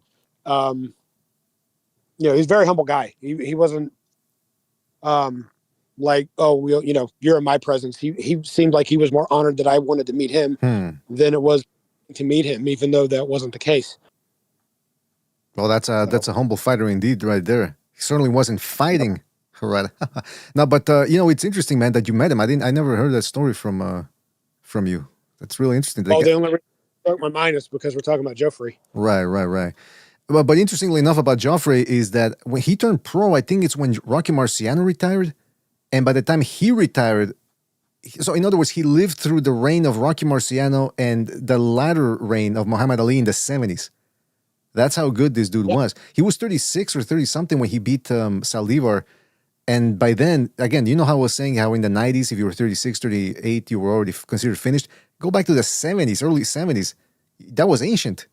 So this guy was unusual in that sense. And the fact that he lived through the Marciano era and then the Ali era just goes to show you the longevity he had. Just one of the best fighters all around. In fact, for a long time, he was considered one of the best fighters you'd never seen, because back in those days, he was fighting mostly in Brazil, so people couldn't watch him. Yep. But those old school guys, the guys who'd seen the best from the 1920s and 30s and all that, they respected the dude. Kind of like the other guys would then go on to respect Duran. He was just one of those guys that you saw and you said, okay, I can appreciate his. You can't not appreciate his style. So unfortunately, we don't have that much footage of him because, like I was saying, the archives burned down. That's the story I read. So. Moving on to another story here, and oh man, I should probably bring that article up just in case, but another piece of footage I would like to see, and this one there is none as far as I know. Carlos Monzon's draw versus Benny Briscoe took place in Buenos Aires, Argentina, May the 6th, 1967. Monzon and Benny Briscoe would ended up fighting later on in the 1970s for Monzon's undisputed, the middleweight title, but that one was filmed, but before their championship runs or championship contentions and all that, it was just two contenders fighting each other, and there's no film of this. And Carlos Monzon drew with Benny Briscoe. I've heard some people say, Benny Briscoe, he should have won that one, but how do you really know unless you were there in Argentina back in the day? And exactly. Yeah, so there's one article here I found from archive.org, and if anybody's interested in finding, where is it? Hold on a second. Yes, there we go. If anybody's interested, you should really use archive.org. It's a great resource, especially if you want to use it for boxing. There's articles there on archive.org. There's documentaries, snippets of old fights, especially from the 1920s and all that. So you should go out and check it out. You just got to know how to search it, and you can find it. But so here's an article that I found because I actually dug in for this. Thankfully, I speak Spanish, so I was able to find this. This is from an Argentinian newspaper, sports newspaper publication, and they talked about... What's this one called? Hold on. Let me put it up on the screen here. It's called Goles, which means goals, obviously. And if you go to if you switch up here, boom, boom, they actually start covering the fight at some point. And I read the breakdown of the fight. Actually, they're very pro-Monzon, so surprisingly, right? Because Argentinians. But, where is it? See, it's a lot of football. There we go. So if you download this document, it's page 62. It says Monzon won a great deal of experience, or in other words, they were trying to say, instead of focusing too much on that it was a tough fight or that it was a close fight that could have gone maybe to Briscoe, according to reports, they really made a big deal of talking about how Monzon was going to benefit from this experience. And they talked about how Monzon was being told by his legendary trainer, Amilcar, I forget the guy's full name, kept telling him, box Benny Briscoe. You got to box this dude, box him. And apparently he did do that in the middle rounds. But in the later rounds, sort of lost steam because of Benny Briscoe's body attack. That's what the article says, and it ended up being called a draw. But at the end of the day, the commentator was right. Monzon did end up benefiting from this, but I'd just like to see it for myself to see who really won the fight. Exactly, because Benny Briscoe, there are people like you said to say he got robbed. Some people like to say, well, he got robbed in both fights. Don't know. I haven't scored the second fight, but the first fight was definitely very tough for both of them, and they both became great middleweights. It's just the ones that get in the Hall of Fame are usually the champions.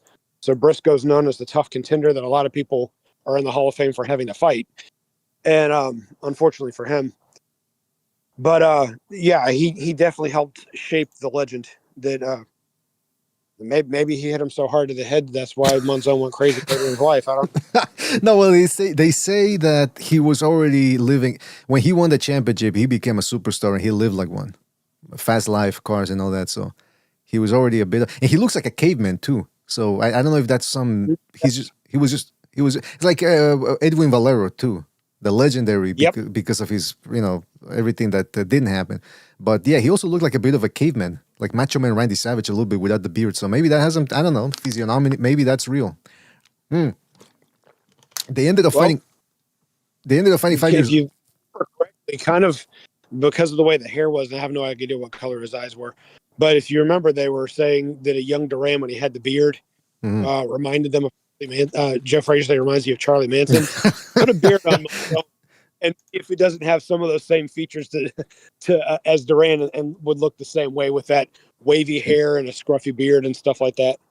Don't bring up Charles Manson, man, because we already got. I've talked about this with Food TV, the real Food TV. He's using this AI thing. Well, it's a robot a little robot comes up on the screen and he starts having conversations with it. And for some reason, they call it the Manson bot because it keeps talking like as if it was Charles Manson.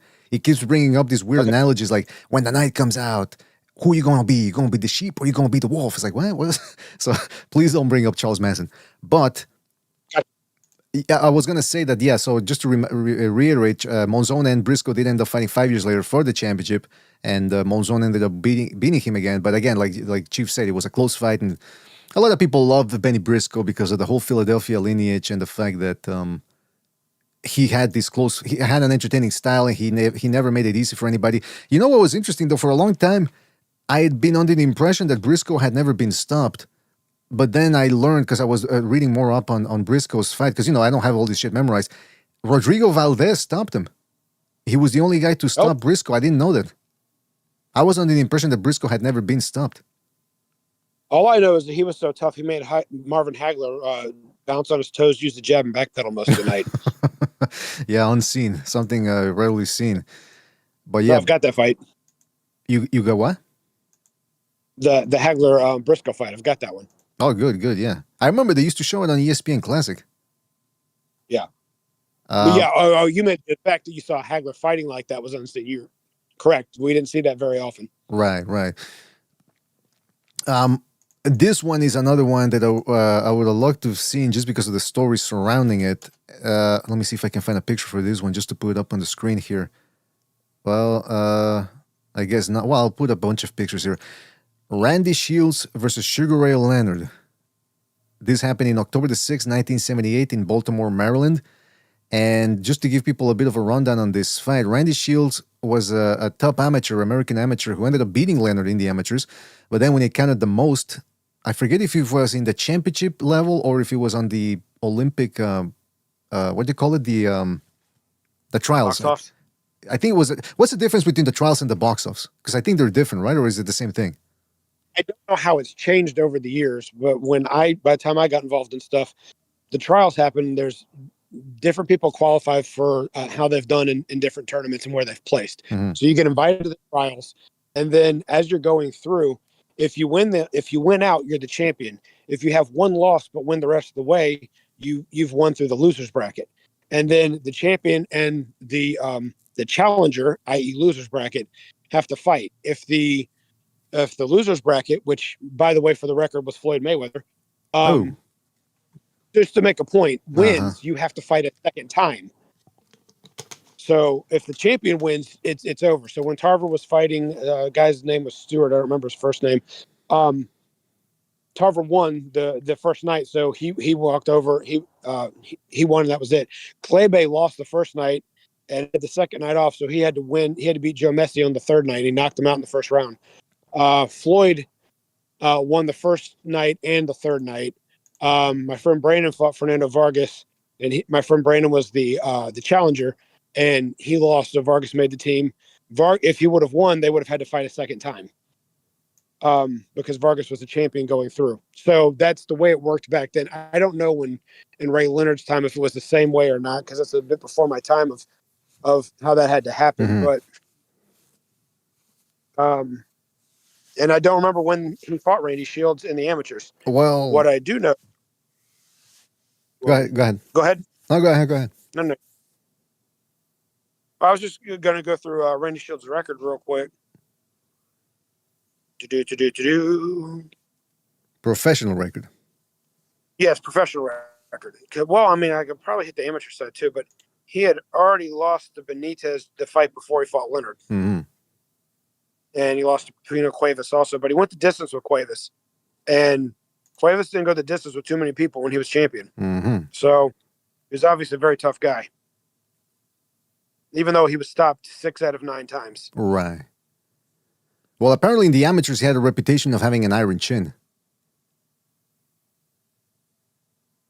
Well, I mean, I'm box rucking warrioring this, so I don't know how many of these were stopped on cuts and how many of these may have been legitimate, straight up knockout losses. Well, in the build. So, real quick before we get to more on Randy Shields, the reason why this I consider it lost media, and this is a particularly interesting one. Leonard was 14-0. And again, they fought in the amateurs, so Leonard is the big star. He's got the gold medal around his neck, and they fought in Baltimore, Maryland, near where Leonard lived. So Shields said that they made a big deal of Leonard's sister or whatever singing the national anthem. I think that's what it was. I always forget. So he said that he was up against it, and because I'd read accounts of this fight too on the internet and all that. So I said, let me go to Ring Magazine, and I went back to this. If people want to read up on it, Ring Magazine, January 1979 issue. It's got Teofilo Stevenson on the cover, so go check that one out again. January 1979 issue, and they talk about Leonard's preparation on the come up as a welterweight, and of course the Randy Shields fight. And from their accounts, it was a close fight. Randy Shields was very tricky. He could box. He could come forward. He wasn't the biggest puncher out there, but timing, like Chief says, is important. And by all accounts, it was a very competitive fight. The scores were 48-45, 49-43, and 47-44 for Sugar Ray Leonard. Now, why is this fight interesting? And why am I bringing it up in the lost media section? Well, because apparently it was filmed. And apparently it was broadcast in the Maryland area, according to reports. And yet no one seems to have a copy of it. I've looked on websites. I've looked on those, collectors' pages. Nobody seems to have it. The other day, as I was I was compiling this list, somebody said, I actually know someone who has a copy. But Randy Shields told him not to release it. I said, why would Randy Shields not want it? It sounded like a bunch of baloney. But interestingly enough, look at this. There's if I'm going to put up on the screen here, somebody has a ticket to it. So we know the fight happened.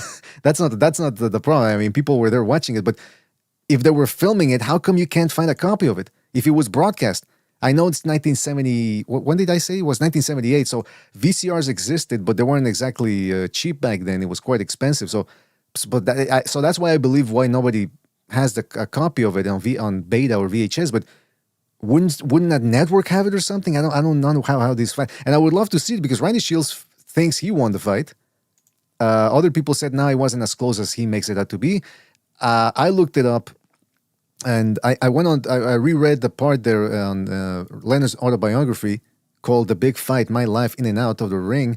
And on page 101, he briefly described, he doesn't even go in depth about the actual Randy Shields fight, which is strange because if it would have been competitive or one of the seminal fights of his career, he would have mentioned it, right? But then check this out. On page 101, he's describing the Wilfred Benitez fight or the build-up to it. And he's talking about Benitez and he says, he, talking about Benitez, knocked out Randy Shields in 6 rounds. I couldn't put Shields away in 10 and was fortunate to earn the decision. So Leonard is telling you that it was close, and yet he doesn't go in depth about it in his autobiography. Other people say it was close. I'm not really taking into account what Shields said because he might, you could consider him biased, but by all accounts, people are saying that it was a close fight, and the Ring magazine says it was a competitive fight, but they don't make a hoopla about the decision. So that's why it's one of those fights that I would love to see for myself to make my own determination, but unfortunately, so far, not to be. Yeah, and I don't have it. I just checked my hard drive. I don't have a copy of it. So I did not. One, I was barely alive back then, so my family didn't have a VCR until I was in middle school, and I was in middle school after 1979, so or 78. I have the fights in between that. I've got the Floyd Mayweather Senior fight and the Bernardo Prada fight, but I do not have the Randy Shields fight. It's a shame. So, that's a shame. Now, you were going to go in depth. You were going to talk a little bit about Randy Shields. Isn't it weird, though? You mentioned the Pipino Cuevas. He went the distance against Shields, against Pipino Cuevas, and against Leonard. Leonard even seemed surprised that he couldn't put him away. Of all the guys out there, I understand Tommy Hearns. I don't think Tommy Hearns ever put him. I think he stopped him on cuts or something like that. He never actually knocked him out the way he did with Cuevas and some of the other dudes. But against Pipino, going the distance against Pipino Cuevas at the time, when he was a champion, because he didn't do much before or after the championship. It was really during the title reign that he was a monster. He was fracturing bones and knocking people out cold. So for the fact that Randy Shields went the distance against him and Leonard, must have been a pretty tough guy. Agreed. So, and I don't really. How did you say that the Benitez fight went? Was that he didn't say whether it's cuts or no? He did get he did get legitimately stopped. I think the Benitez dropped him. Benitez was good at hitting with shots you didn't see. He didn't drop. Let me say I don't remember if he even dropped Duran. I remember though that when the fight turned, when Duran was coming in and doing something and didn't think that Benitez can hurt him, and Benitez kind of slipped and nailed him with a right coming in that he didn't see coming. Right. And Duran fought very conservative for the rest of the night, and didn't really push the issue too much due to the fact that I don't think he wanted to get embarrassed. So Benitez was not a power puncher, but he wasn't a powder puff puncher. He and with that quickness and timing, when he hit you with something you didn't see, maybe that's what happened to Shields. Now I'm rewatching the Benitez fights because it is up. That's on Lost Media. I remember Benitez dropping him, but one thing I didn't remember was actually they stopped it in the corner. So he didn't, like you said, he didn't knock him out. It says retired on BoxRec, RTD. Still pretty tough guy because the fact that he gave Tommy Hearns, he took everything from Tommy Hearns. Top Rank has that fight in high quality. But that's why I'm so curious about how did he do against Leonard? Because again, he went the distance against Pipino Cuevas, gave Tommy Hearns a good fight. Wilfred Benitez, he was trading with Benitez. So how did he do against Leonard? Apparently, from what I read in Ring magazine, the officials, the account I trust the most because they were professionals. Randy Shields was boxing well, and then Leonard started adapting, and then Shields started crowding him. So they were really switching tactics up throughout the fight. It was a real tactical affair, or it was two solid boxers going at it. And the fact that Leonard says, I was fortunate to get the decision. Some people could say, it was close, but I did enough, or it was a difficult fight, or it wasn't easy. But the fact that he said, I was fortunate to get the decision, seems like he didn't Leonard has a way of arrogantly humble at the same time. So... But he disparaged very few of his opponents. Mm-hmm. So to say I'm lucky enough to get the decision, that's his way of saying, yeah, I won that fight, but he put up a good fight. And I'm not trying to speak for Leonard, but he rarely said anything completely negative about anyone, including Duran.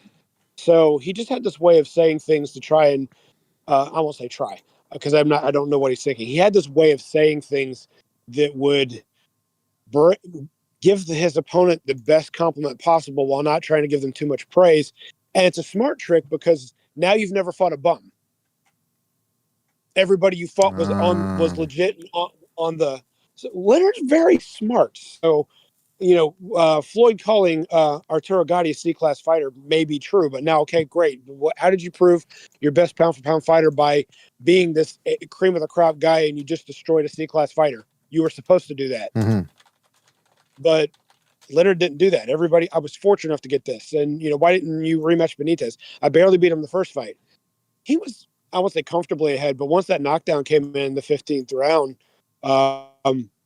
everybody knew who was clearly ahead by that time, and he had the edge in the fight. So he had this way of giving a lot of credit to opponents because it just made him look better for, if they were really good and they did really, really well, and I was quote unquote lucky to get this, then I had to elevate my game. And true champions never quit and keep going. And, all that stuff from the 70s, you eat your Wheaties and you try hard and you always come out on top. Yeah, that's true. So, De La Hoya was a lot like that thereafter. He was he was the successor of Sugar Leonard. And in a lot of ways, there was always that calculated way about in which they spoke. Not the De La Hoya of today. Now he's unfiltered, and maybe he should be more filtered now, like the way he was in the 90s and 2000s. But yeah, you would ask him, they would be asked a question, and you could tell they were being politically correct. Although De La Hoya did slip up at certain points. Remember when he said he beat Bob Arum in court and said, "I just beat the biggest Jew to come out of Harvard."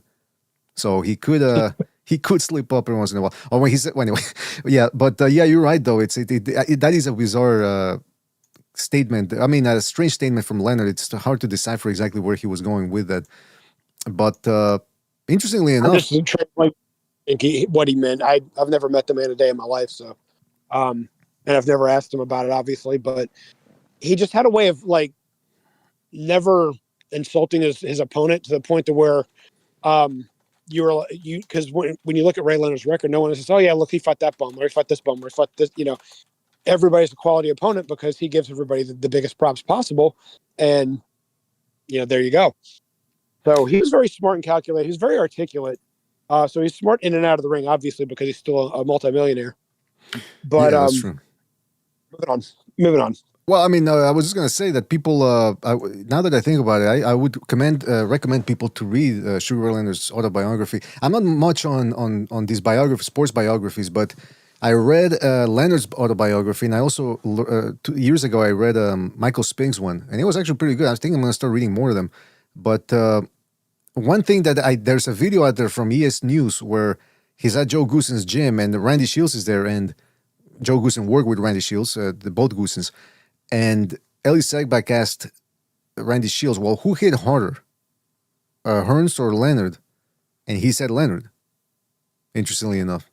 And he went into why, talked about the speed or whatever. But he said, don't get it twisted, Hearns, his punches weren't exactly tickles in there. And they asked him, how would Mayweather do in your era? And interestingly enough, Randy Shields said, I'm not big on Mayweather, he holds too much. So that same thing, you know what? I'd say the same thing about some of today's fighters. Too much holding, too much, not enough punching. But we discussed that. These guys of the past look like they were quote unquote stiff, but they picked shots off. They used their gloves to make sure these punches really didn't land that hard. Mm-hmm. And if you really stop and think about it, the guys of that World War II era, how many of them did we ever see and know about being punch drunk? Well, Lewis was. Story, but, well, Lewis also had a drug problem late in his life too, and so there could be a number of reasons why his brain was diminished later in life. Mm-hmm. Because they talk about the fact that he was, I don't know what it was, which drug it was on, but it was in his biography that HBO did about the greatest crime ever, the greatest America's greatest. Right. Oh, wasn't that about Jack Johnson or? Anyway, whatever. Well, they had one about him too, but what they were trying to say about Joe Louis was like all these great things he did for humanity as a whole, and then how did America repay him? Well, they slapped him with a bunch of back taxes that he couldn't get out of. And right. It's very difficult after that because he really didn't have too many skills to do anything else. And so when he wasn't in the limelight anymore, I don't know how he was living. They didn't really go into that, but he had a lot of trouble later in life. And when people were down on their luck, they tend to substance abuse, and his wasn't just alcohol. Okay. So that could have been another reason why he was a little bit more dementia towards, in addition to his career. But I don't hear too many stories of Ray Robinson or Jake LaMotta or Henry Armstrong, or these guys having great dementia, not being able to be, just walking around and being vegetables late in life. I don't hear that. Mm-hmm. I didn't hear about rep. So I don't know if it's because they were able to pick these shots off with their gloves and not, do the high guard and, like Mickey Ward. And, so they didn't suffer as much damage as the guys do that sit against the ropes and try and block those shots with their gloves and still get their head rattled, like Muhammad Ali. That's true. That's true. And Ali not parry very well at all. No, he was really. good at head movement. He was good at foot movement, but he didn't. And he was good with blocking with the high guard. But he did not parry shots and counter for those very. If he wasn't using his feet, he didn't catch the shots with his hands very much. He relied on other athletic skills, and then when those skills faded, he just used the high guard. All right, well, you know what? Speaking of Ali, you bring that up. Now we can segue to staying on this subject of lost media. I would love to see some footage, more footage, because there's some snippets out there of Ali sparring at Larry Holmes. Before Larry Holmes made anything big of himself. Apparently, he gave Ali some of his best work in sparring. Now, that's not really that impressive because apparently Ali didn't really do well in sparring. He would let his partner sort of work him over. I think also because he was practicing the rope-a-dope. So he would just lay there and say, and I think, I maintain that I think that's one of the reasons why he ended up the way he did post, boxing career with the brain damage, because he probably thought, oh, I got the helmet, I got the headgear, and I got the big gloves, and I'm taking most of these shots on the gloves, so I'm okay. No, but it's shaking your brain up. That's the danger. Right. That's the problem. So maybe that had something to do with it. But yeah, Ali, like you said, Ali relied a lot on the head movement when he was Cassius Clay, and then after the what do you call it? The layoff, or what's the official word? The when he couldn't fight. The what now? I've heard people say when he went into exile. What? Yeah, well, let's call it the exile. Then you saw him more of a holder, the rope-a-doping. I mean, he could still move, but he just wasn't as fluid as he was in the 1960s. He didn't do it for 15 rounds anymore. He had to do it in spurts. Right. So, and then Ron Lyle in the documentary Facing Ali said, when he came back, then people, once they started to touch him, he wasn't the same. Mm-hmm. That's true, yeah. Then getting touched by Joe Frazier and Ken Norton, and Oscar Bonavia landed a bunch of shots in that fight. I mean, people like to show the highlight knockout that Ali did, and it was an amazing knockout. But leading up to that, Bonavia was landing a lot of good shots in that fight. Didn't he also drop Frazier? What's that? Bonavena also dropped Frazier, right? Yes, he did. Yes, he did. So he could crack. I mean, he dropped him in once or twice in the first fight, and they went the distance in the second fight. So not only could he crack, he could take a punch. Argentinian. Tommy fought Ali. Yeah, well, yeah, true. They got big heads. Is what I'm saying is they got big heads, like you were talking about with Castro. They do. Vasquez had a big head too. Yeah. When he fought Whitaker, looked like a watermelon on top of. Well, I don't know if it's the hair. I don't know if it's the hair too. They had that Jufro or whatever. Look at the jawline. Look at their jawline. It's like a very wide jawline. Mm-hmm. The Castro and Vasquez both had a very wide jawline. So if your jawline's wide, that's your bone structure. So right. I mean, you're right. They have a head full of hair, but they also have, if your jawline's wide, then it's got to be proportionate to the rest of your skull one way or another. So I'm looking for pictures here. What was the guy's first name? Jorge Luis Vasquez? No, what was his name? I don't know if the Luis was in there. He was always in the magazines as Jorge Castro. Jorge Castro, right?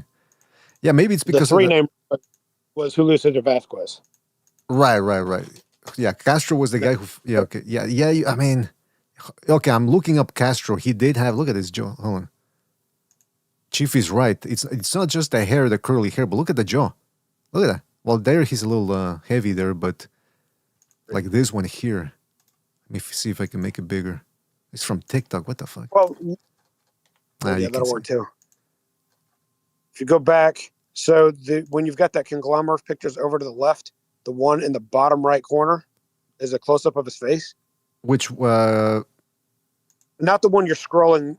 From what I can see on the screen, you've got like an assortment of pictures over to the left. And the one in the bottom, scroll down, please. It's because you're on delay. If you click my screen on Discord, you'll see the. Let me go back. Gotcha. Here. Okay. But you've put some pictures up there. The people are looking. You can see the fact he's got a very wide jawline and big head. Uh-huh. And Vasquez did too. Vasquez is the one that Winky Wright tripped over his fist 5 times. You always have to go. Yes, you always have to take a shot about it. All right, well, go ahead, man. Yeah. Well, I remember because I read about it, and then there wasn't YouTube back in the day, and my friend from the Cayman Islands, Charles Whitaker, was like, "Those were slips. Those were slips."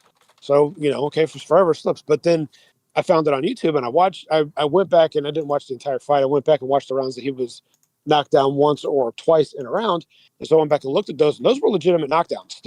Even if they were caught with the guard at the end of the combination, Wright went down, and so when Charles Whitaker and I talked about it again, he was like, "Those were slips." It's like, "Yeah, he slipped over his fist 5 times," and he was like, "What do you mean?"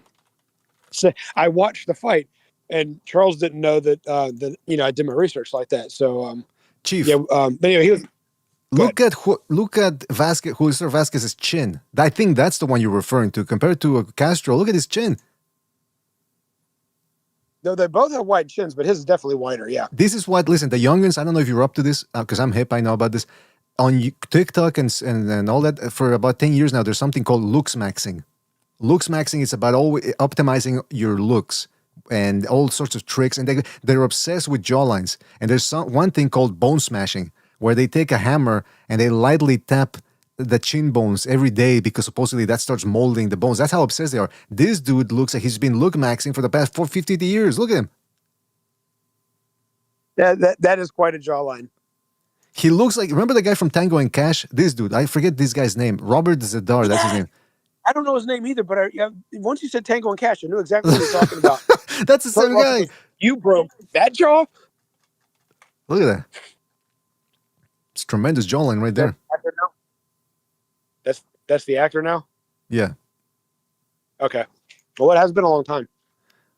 But going back to what's next? People were talking about Leonard in the Discord. I mean, the Discord here in the comment section. Shout out to everybody out there: Puro, LT, Bankai Musashi, Ralph Unreal.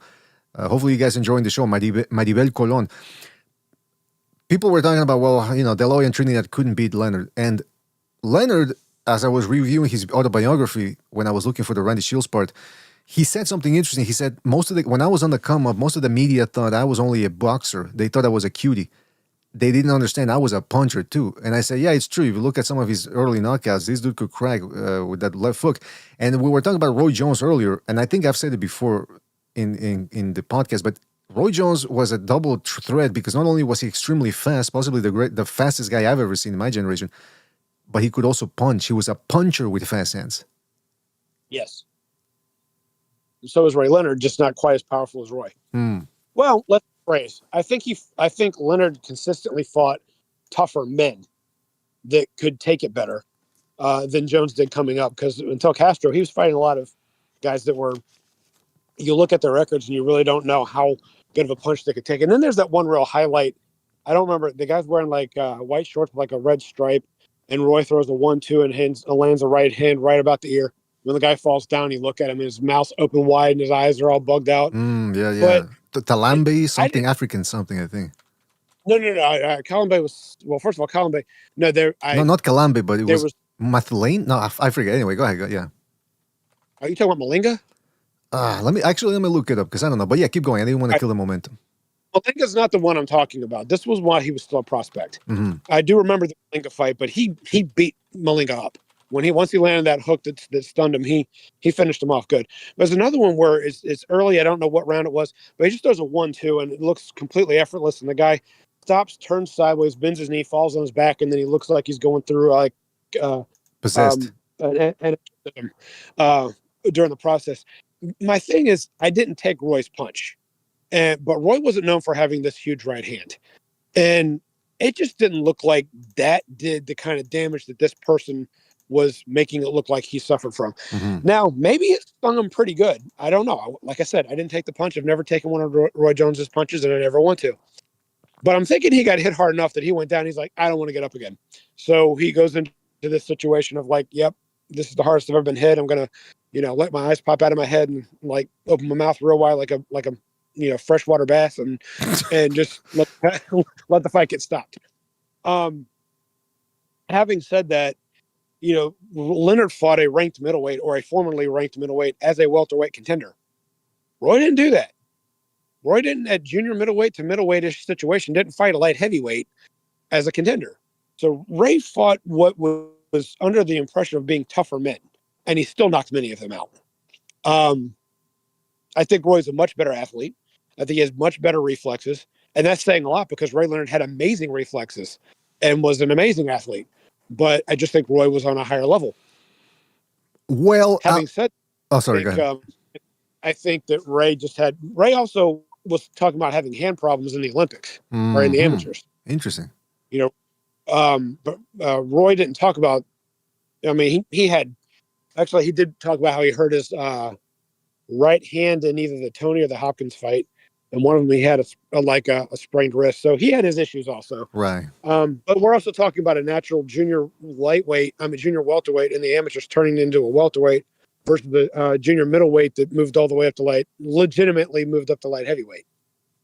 So two different sized men, two different athletes with similar features, but at the end of the day, they weren't the same fighter. Hey, you know what? You actually bring, first of all, that's a very interesting distinction right there. But also now you bring something up because we're talking about lost media.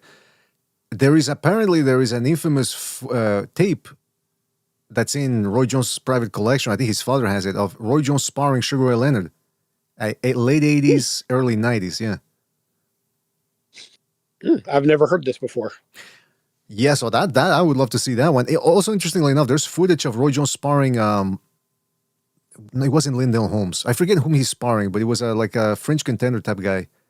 And I think Roy Jones. Oh, by the way, okay. Before I'm getting too far ahead here. The fight you were talking about when Roy Jones knocked out the guy and the guy's eyes rolled up like he was like possessed or something. That's the Art Serwano fight. And that's him. I actually had to write on YouTube Roy Jones KO eyes. And that's the fight that came up. So the algorithm's working. YouTube knows what it's doing. But let me just look at the Roy Jones sparring. There's also one where he's sparring Iceman Scully. Okay, it's Lindell Holmes. I was right. Okay, so that's very elusive, very fluid Roy Jones in that one. Interestingly enough, we were talking about how Roy Jones couldn't deal with. You were talking about about how Roy Jones couldn't deal with the guys who made him start. Who made him engage first and. That's what he said about Tarver in the third fight when he really, what's the word I'm looking for here, Chief? He really hammed it up or he planted a dud in that one. Because I still think watching Roy Jones in that rubber match against Tarver, he could have won. I think physically he was there. Mentally he wasn't. And after the fight, and I'm paraphrasing here, but Larry Merchant asked, what happened or whatever. And Roy Jones said, I just don't have it anymore. He was saying something along those lines. He said, if you want to be the guy like Tarver, you got to be like Glenn Johnson, really take it to him. Because that was after Glenn had beaten, Johnson had beaten Tarver, and then Tarver obviously got his revenge, and then that's where the rubber match happened against Jones. But I always found it confusing because Roy Jones was saying, well, you have to be a Glenn Johnson fighter to beat him. And I'm thinking, wait a minute, you beat him the first time. You beat Antonio Tarver the first time, and you didn't do it by taking the fight to him. So, and then thereafter, Roy Jones, when he fought Trinidad especially, he fought like as if he was Winky Wright. Guard up, trying to press Trinidad. And it wasn't that impressive because, again, Trinidad was a smaller guy, been out of the ring for a long time. And then later on, I read an article where a guy interviewed Roy Jones at his home over there in Pensacola. And this was in the late 2000s or early 2010s. And the reporter's talking to his daughter or his niece or something or whatever. And they let it slip that, he'll be right back. He's just, they're talking about how he was training or something. He can't run anymore because of his knees. I said, I would love to ask Roy Jones what happened with his knees because you could tell post 2008 he's not moving anymore. Maybe it's because I might have a chance to meet him this summer, and maybe I'll ask him about that because someone I'm helping coaching boxing on occasion is going to a seminar where he's supposed to be there in June, and I might if I get a chance to talk with him a little bit about some boxing and his career. Do that. I'll try and record it and then I'll send it to you. But there's no promises because I don't know if I'm going to be able to make that. Well, don't bring it up. If then. I do, it's in the works right now, and at the scheduled time, I don't think I have anything going on in June, so I should be able to go. But my daughter's graduating this year, and so there's a lot of stuff going on this summer, and my family comes first. You've always known that. So I'm hearing excuses here. We'll see what happens. Let's get back to Roy Jones. So the Trinidad fight, the way I actually remember that was I scored it close to 6 rounds to 6 with 2 knockdowns because it looked like Roy was playing too much. Wait. You had the fight at draw? Well, but he scored those 2 knockdowns, Right. and it looked like he was just like he would win a round, and then he let Trinidad win the first 3 and get those shots off, those body shots and everything else, like because nothing was hurting him, and so he's just like, okay, I'll let him go ahead and do this, and then he won a couple rounds on his own and got a knockdown, and then he kind of backed off and let Trinidad come on again. But everything it looked like was because Roy was letting it happen, not because, and with all due respect, Trinidad's one of my favorite fighters, but he was 30 plus years old, been out of the ring and fighting a light heavyweight. Let's be real. Right. Let's be real. And Roy had been a light heavyweight since like the late 90s or actually the mid 90s. So it was 2 guys that were physically the same size, like height and possibly reach, but not the same size as bone density and muscularity. So it looked like he was just playing with Trinidad, and like I said, I'm not saying it was literally 6 rounds to 6, but I thought round wise it was that close, but the 2 knockdowns definitely separated, and it's because Roy was playing with him, Right. not because Trinidad was pushing him to the brink. Yeah, you're right. I mean, he did put up the earmuffs and let Trinidad well away. So maybe that also is why it gives indication that he had more success than he actually did, because Roy Jones did land the cleaner shots and, like you said, dropped him twice. One thing that never sat well with me is, again, Roy Jones, after all he's been through, getting knocked out cold, people saying he's finished, that he was never really that good and he was all physical talent and no actual boxing skills. He's beating Trinidad up in there or slapping him around in certain rounds, and he's fucking playing, he starts showboating. I'm thinking, wouldn't you be a little humbled afterwards after getting knocked out cold twice and then phoning it in against Tarver in the rubber match and losing? And then he fights. This is the fight that convinced Roy Jones that he could still be a top talent. That's why he took on Joe Calzaghe. And he dropped Joe Calzaghe in the first round, although it was with a forearm shot upon seeing the replay. And he started fucking showboating again, which ended up turning bad for him because thereafter Calzaghe turned it up another notch. Roy Jones couldn't keep up and he ended up getting beat up, and Joe Calzaghe started clowning him. And I remember, I forget who he was on Ring Magazine, said, what goes around comes around in terms of the showboating. So if you remember vaguely with the Pazienza fight, Jones was letting Pazienza do stuff early. But when Pazienza threw those shoe shines and was aggressive, and Roy tried to fend him off, and unless he was leaving blatant openings with his counters, which Roy was lightning quick and fast. And you remember I just explained my differential of my opinion of those 2 words. Roy had both speed and quickness. But when Pazienza was throwing those shoe shines and those fast shots, you could tell that Roy didn't want to be like against the ropes when that happened.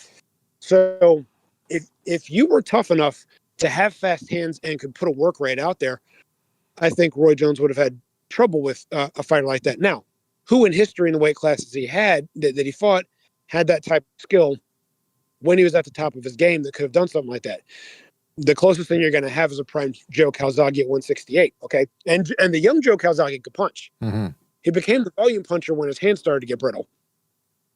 That's when that right hook started to become more of a slap. Right. And he quit turning into his punches, and they were all shoulder punches, and he wouldn't turn into his hips anymore. When he was younger, he had decent technique. It was always a little weird, but it was much better than it was by the time we saw him over here against Jeff Lacey and guys like that. Point being, that's the only person between anywhere near Jones's era of 160 to 175 that could have done that.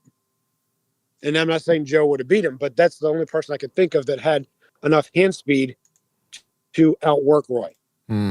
Nobody else in the history of those divisions, I think, could have done that. And I think you would have needed that to beat him because, like I said, he was fat. He wasn't just fast with lightning punch combinations.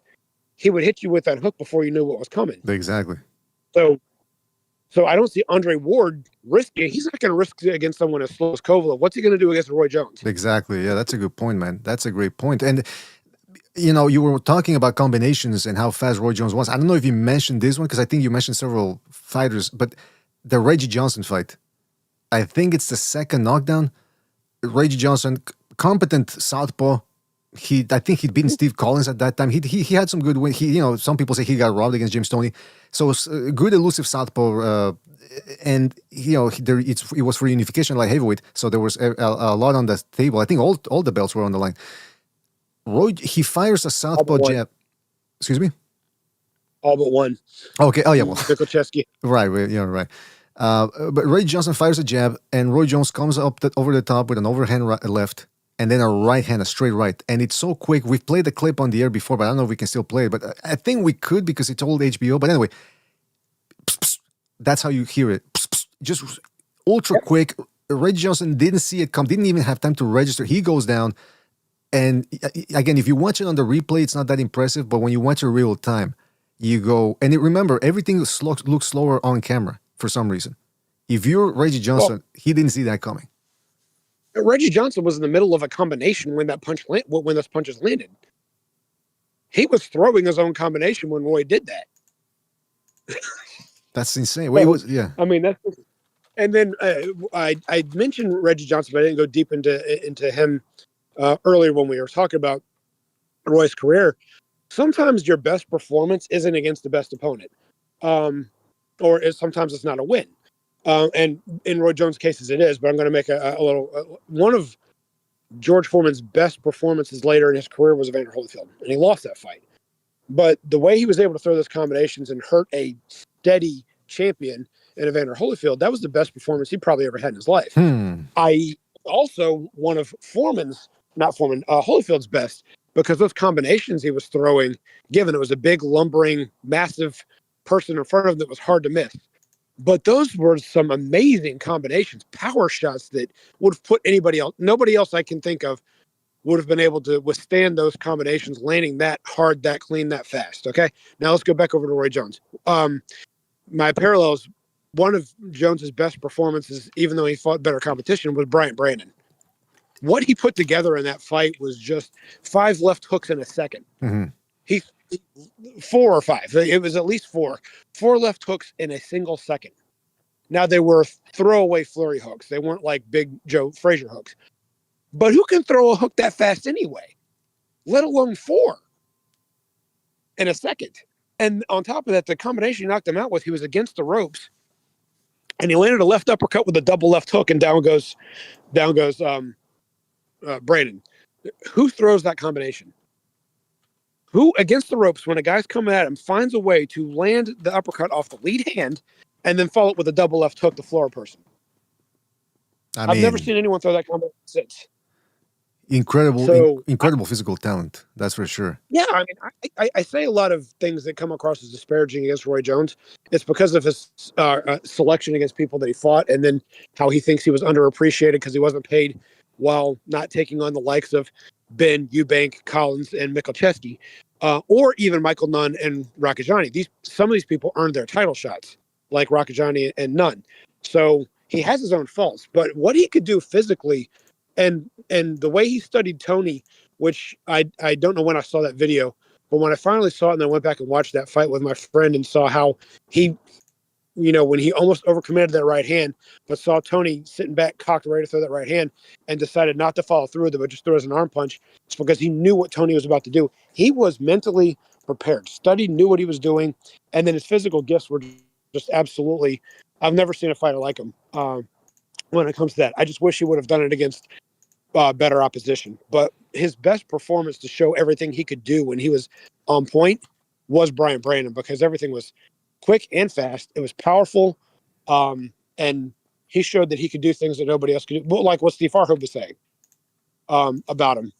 And he proved it against Bryant Brandon. Like, again, uppercut, double left hook, and then throwing 4 left hooks in a second when he was sitting against the ropes, blocking everything until he wanted to actually hit back.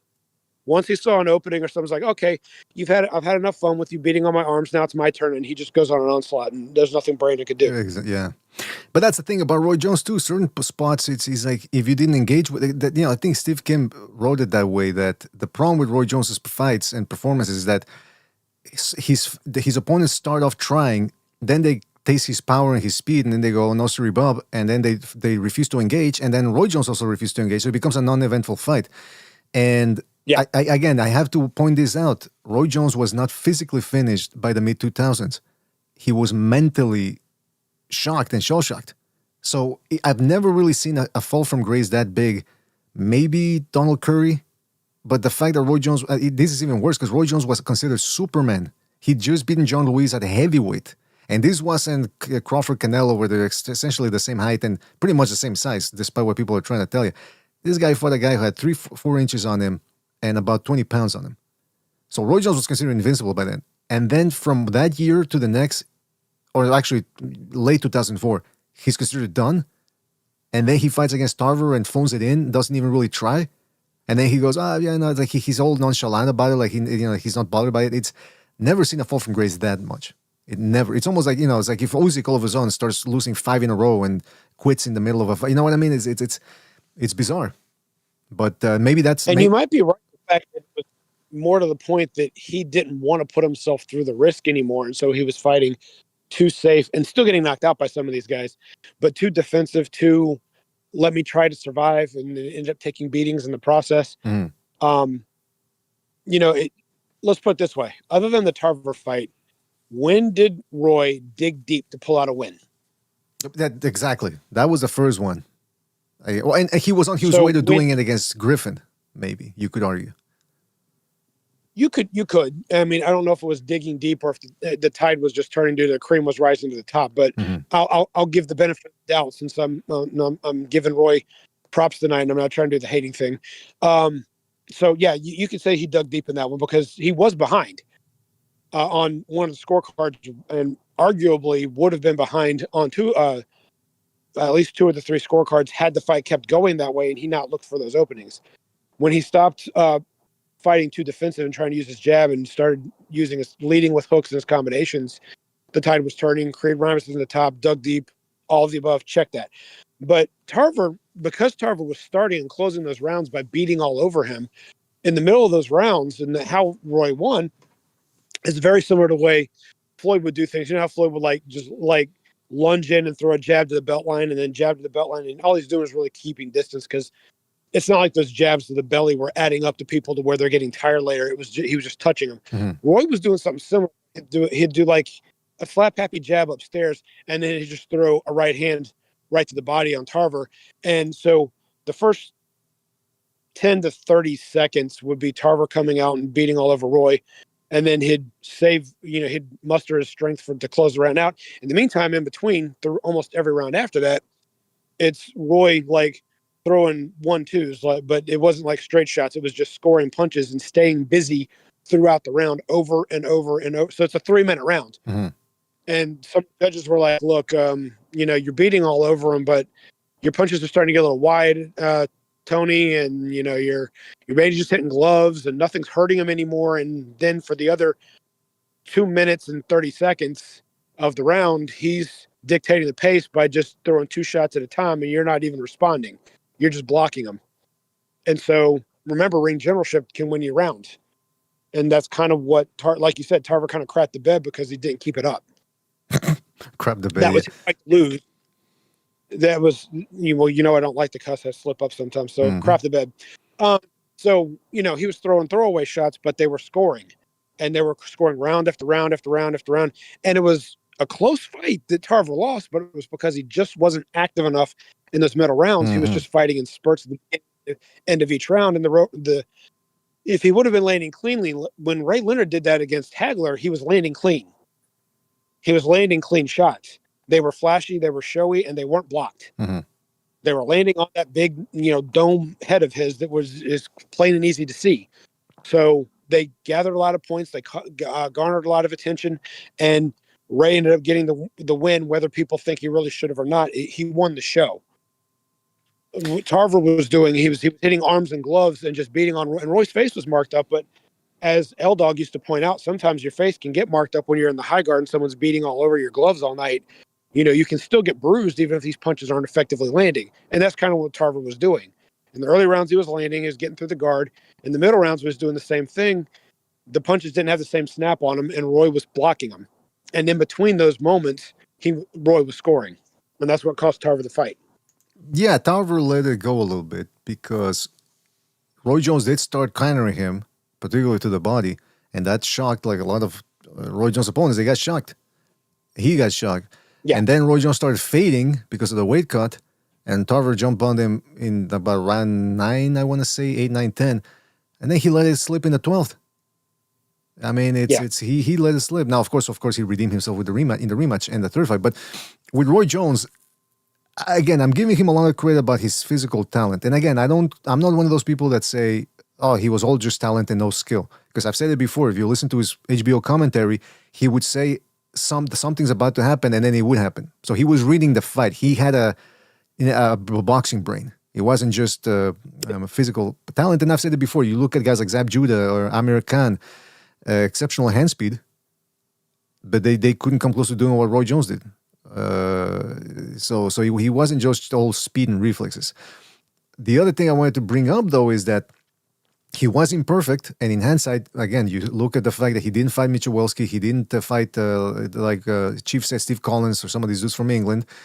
He didn't fight. Some people want to see him fight Gerald McClellan, but I don't know if that would have lined up because Nigel Benn. Excuse me. Nigel Benn had a lot to do with that. Yeah, exactly. Yeah, there you go. So, and then on top of that, my main argument is this.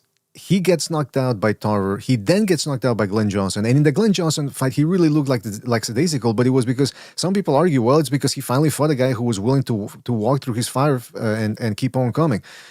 But to me, it's like, well, you compare him at this level of boxing, you got to compare them to the fellow greats. And Manny Pacquiao, he got knocked out cold against Juan Manuel Marquez. And this is after Pacquiao had already accomplished a whole bunch, just like Roy Jones. What did Pacquiao do? Yeah, you could tell he was shell-shocked. There's that interview where he's with his wife and he's crying about what happened. He comes back, he added more icing to the cake. He never got that revenge over Marquez because, by that time they'd already fought 4 times, but he beat Bradley, he beat Jesse Vargas, Keith Thurman, amongst others. He didn't let that knockout stop him. Roy Jones did. And, it might not be fair, it might not be the exact same circumstances, but one guy came back from the knockout loss, the other guy couldn't. There's certain small intangibles to add, too. I think Roy had close to 200 amateur fights. He definitely had over 100. And he had well over 40 professional fights by this time, most of them at the world-class level. Manny didn't have a lot of amateur fights growing up, and he turned pro young. Some guys like that are able to go longer because they're not the wear and tear on the brain and everything else isn't mounting up early in life. I mean, because look at Ray Leonard's career; it was kind of brief. He didn't even have 40 fights, and he had almost 200 amateur fights. De La Hoya and Shane. Well, Shane's a different story. Shane fought way too long, but De La Hoya didn't even have 40 wins, and he had around 200 amateur fights. Some of these guys have these longer amateur fights that fight earlier don't go as long. And the guys like Duran and Arguello and Manny that had, and Chavez that had hardly any amateur career, if an amateur career at all, have like 70, 80, or 100 plus fights.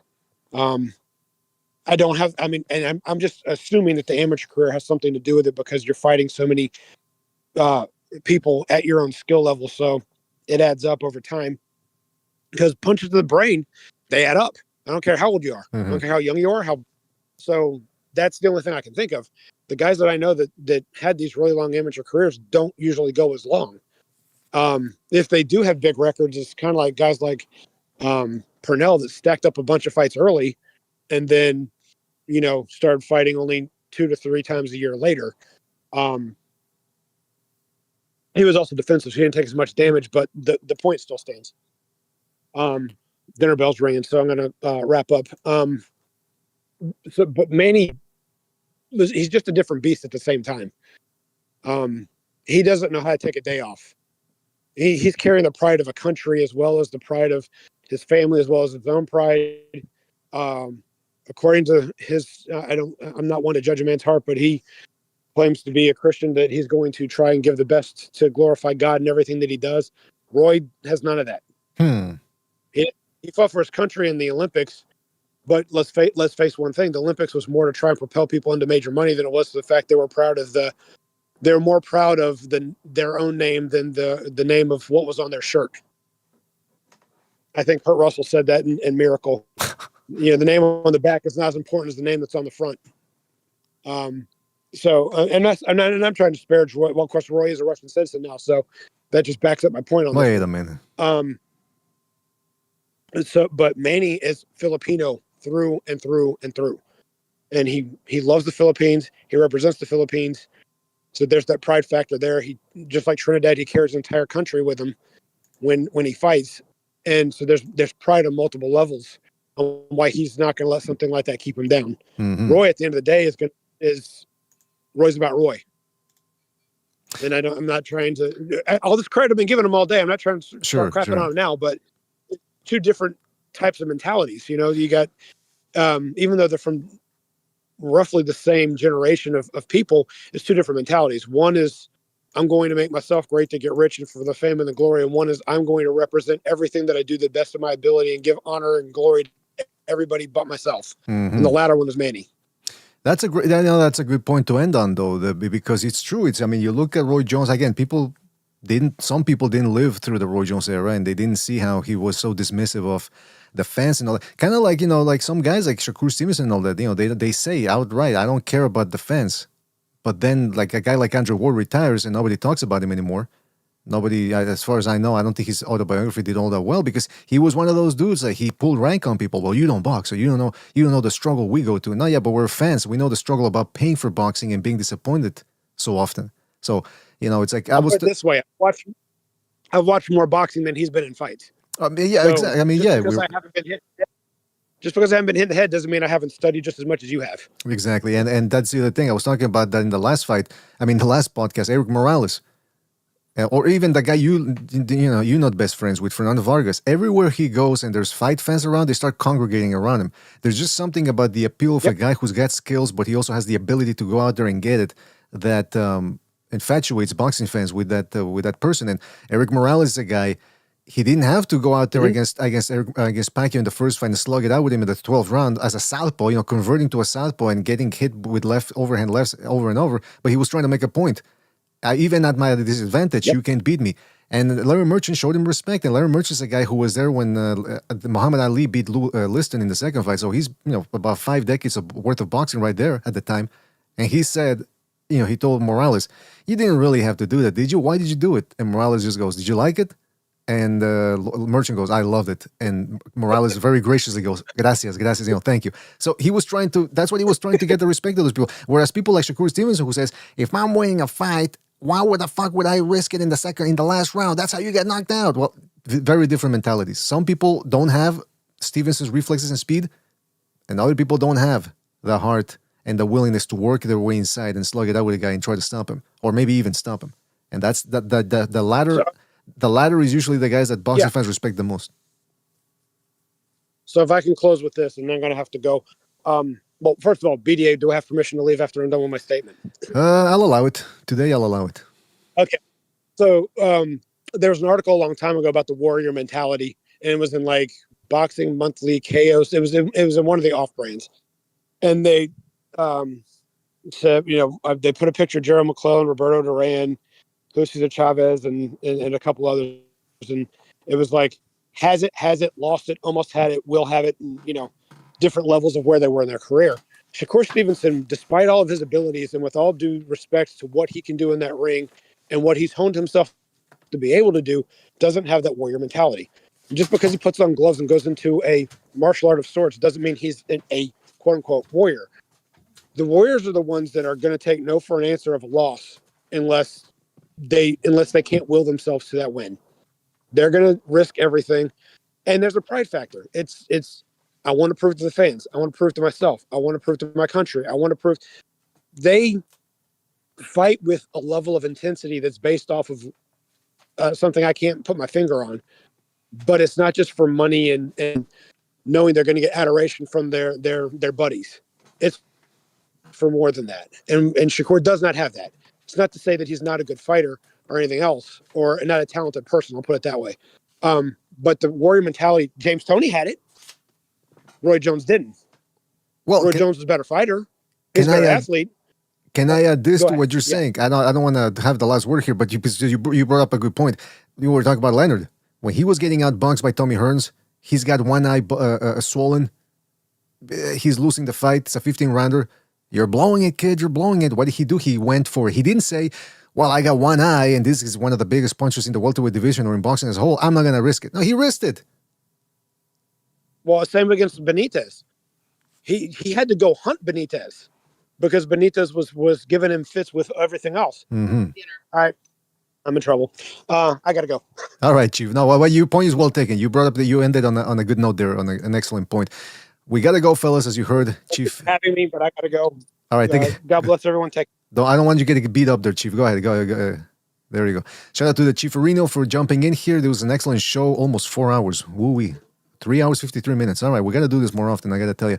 But shout out to everybody who joined us. First of all, shout out to the Chief for jumping on. Very good conversation here. I'm going to try to timestamp some of these clips here because for 4 hours, people tend to get lost in the subject matter. But if I remember correctly, we started off talking about Roy Jones versus Montel Griffin, Hoya Whitaker, and then I think we moved on to Joe Louis, and then we moved on to lost media, lost fights or fights I would love to see that aren't available or non-existent. And then we started talking about Roy Jones again. So try to put down those timestamps based off of that, my memory. But shout out to everybody in the chat. Shout out to Parokua, Puro Sur, Pancho Villa, Grim Reaper, Bankai Musashi, Lohi. Who else we had in here? More BDC, Maribel Colon. Who else? Chad Collins. If I forgot anybody else, we do have to go. And, I would like to read that because there's some good comments here. I keep looking at the chat while we're talking, but I don't want to stop the conversation. But you guys bring up some good points, man. I got to stop. I will try to make more of an effort, see if I can squeeze in a couple of comments there. At least I try to put them on the screen.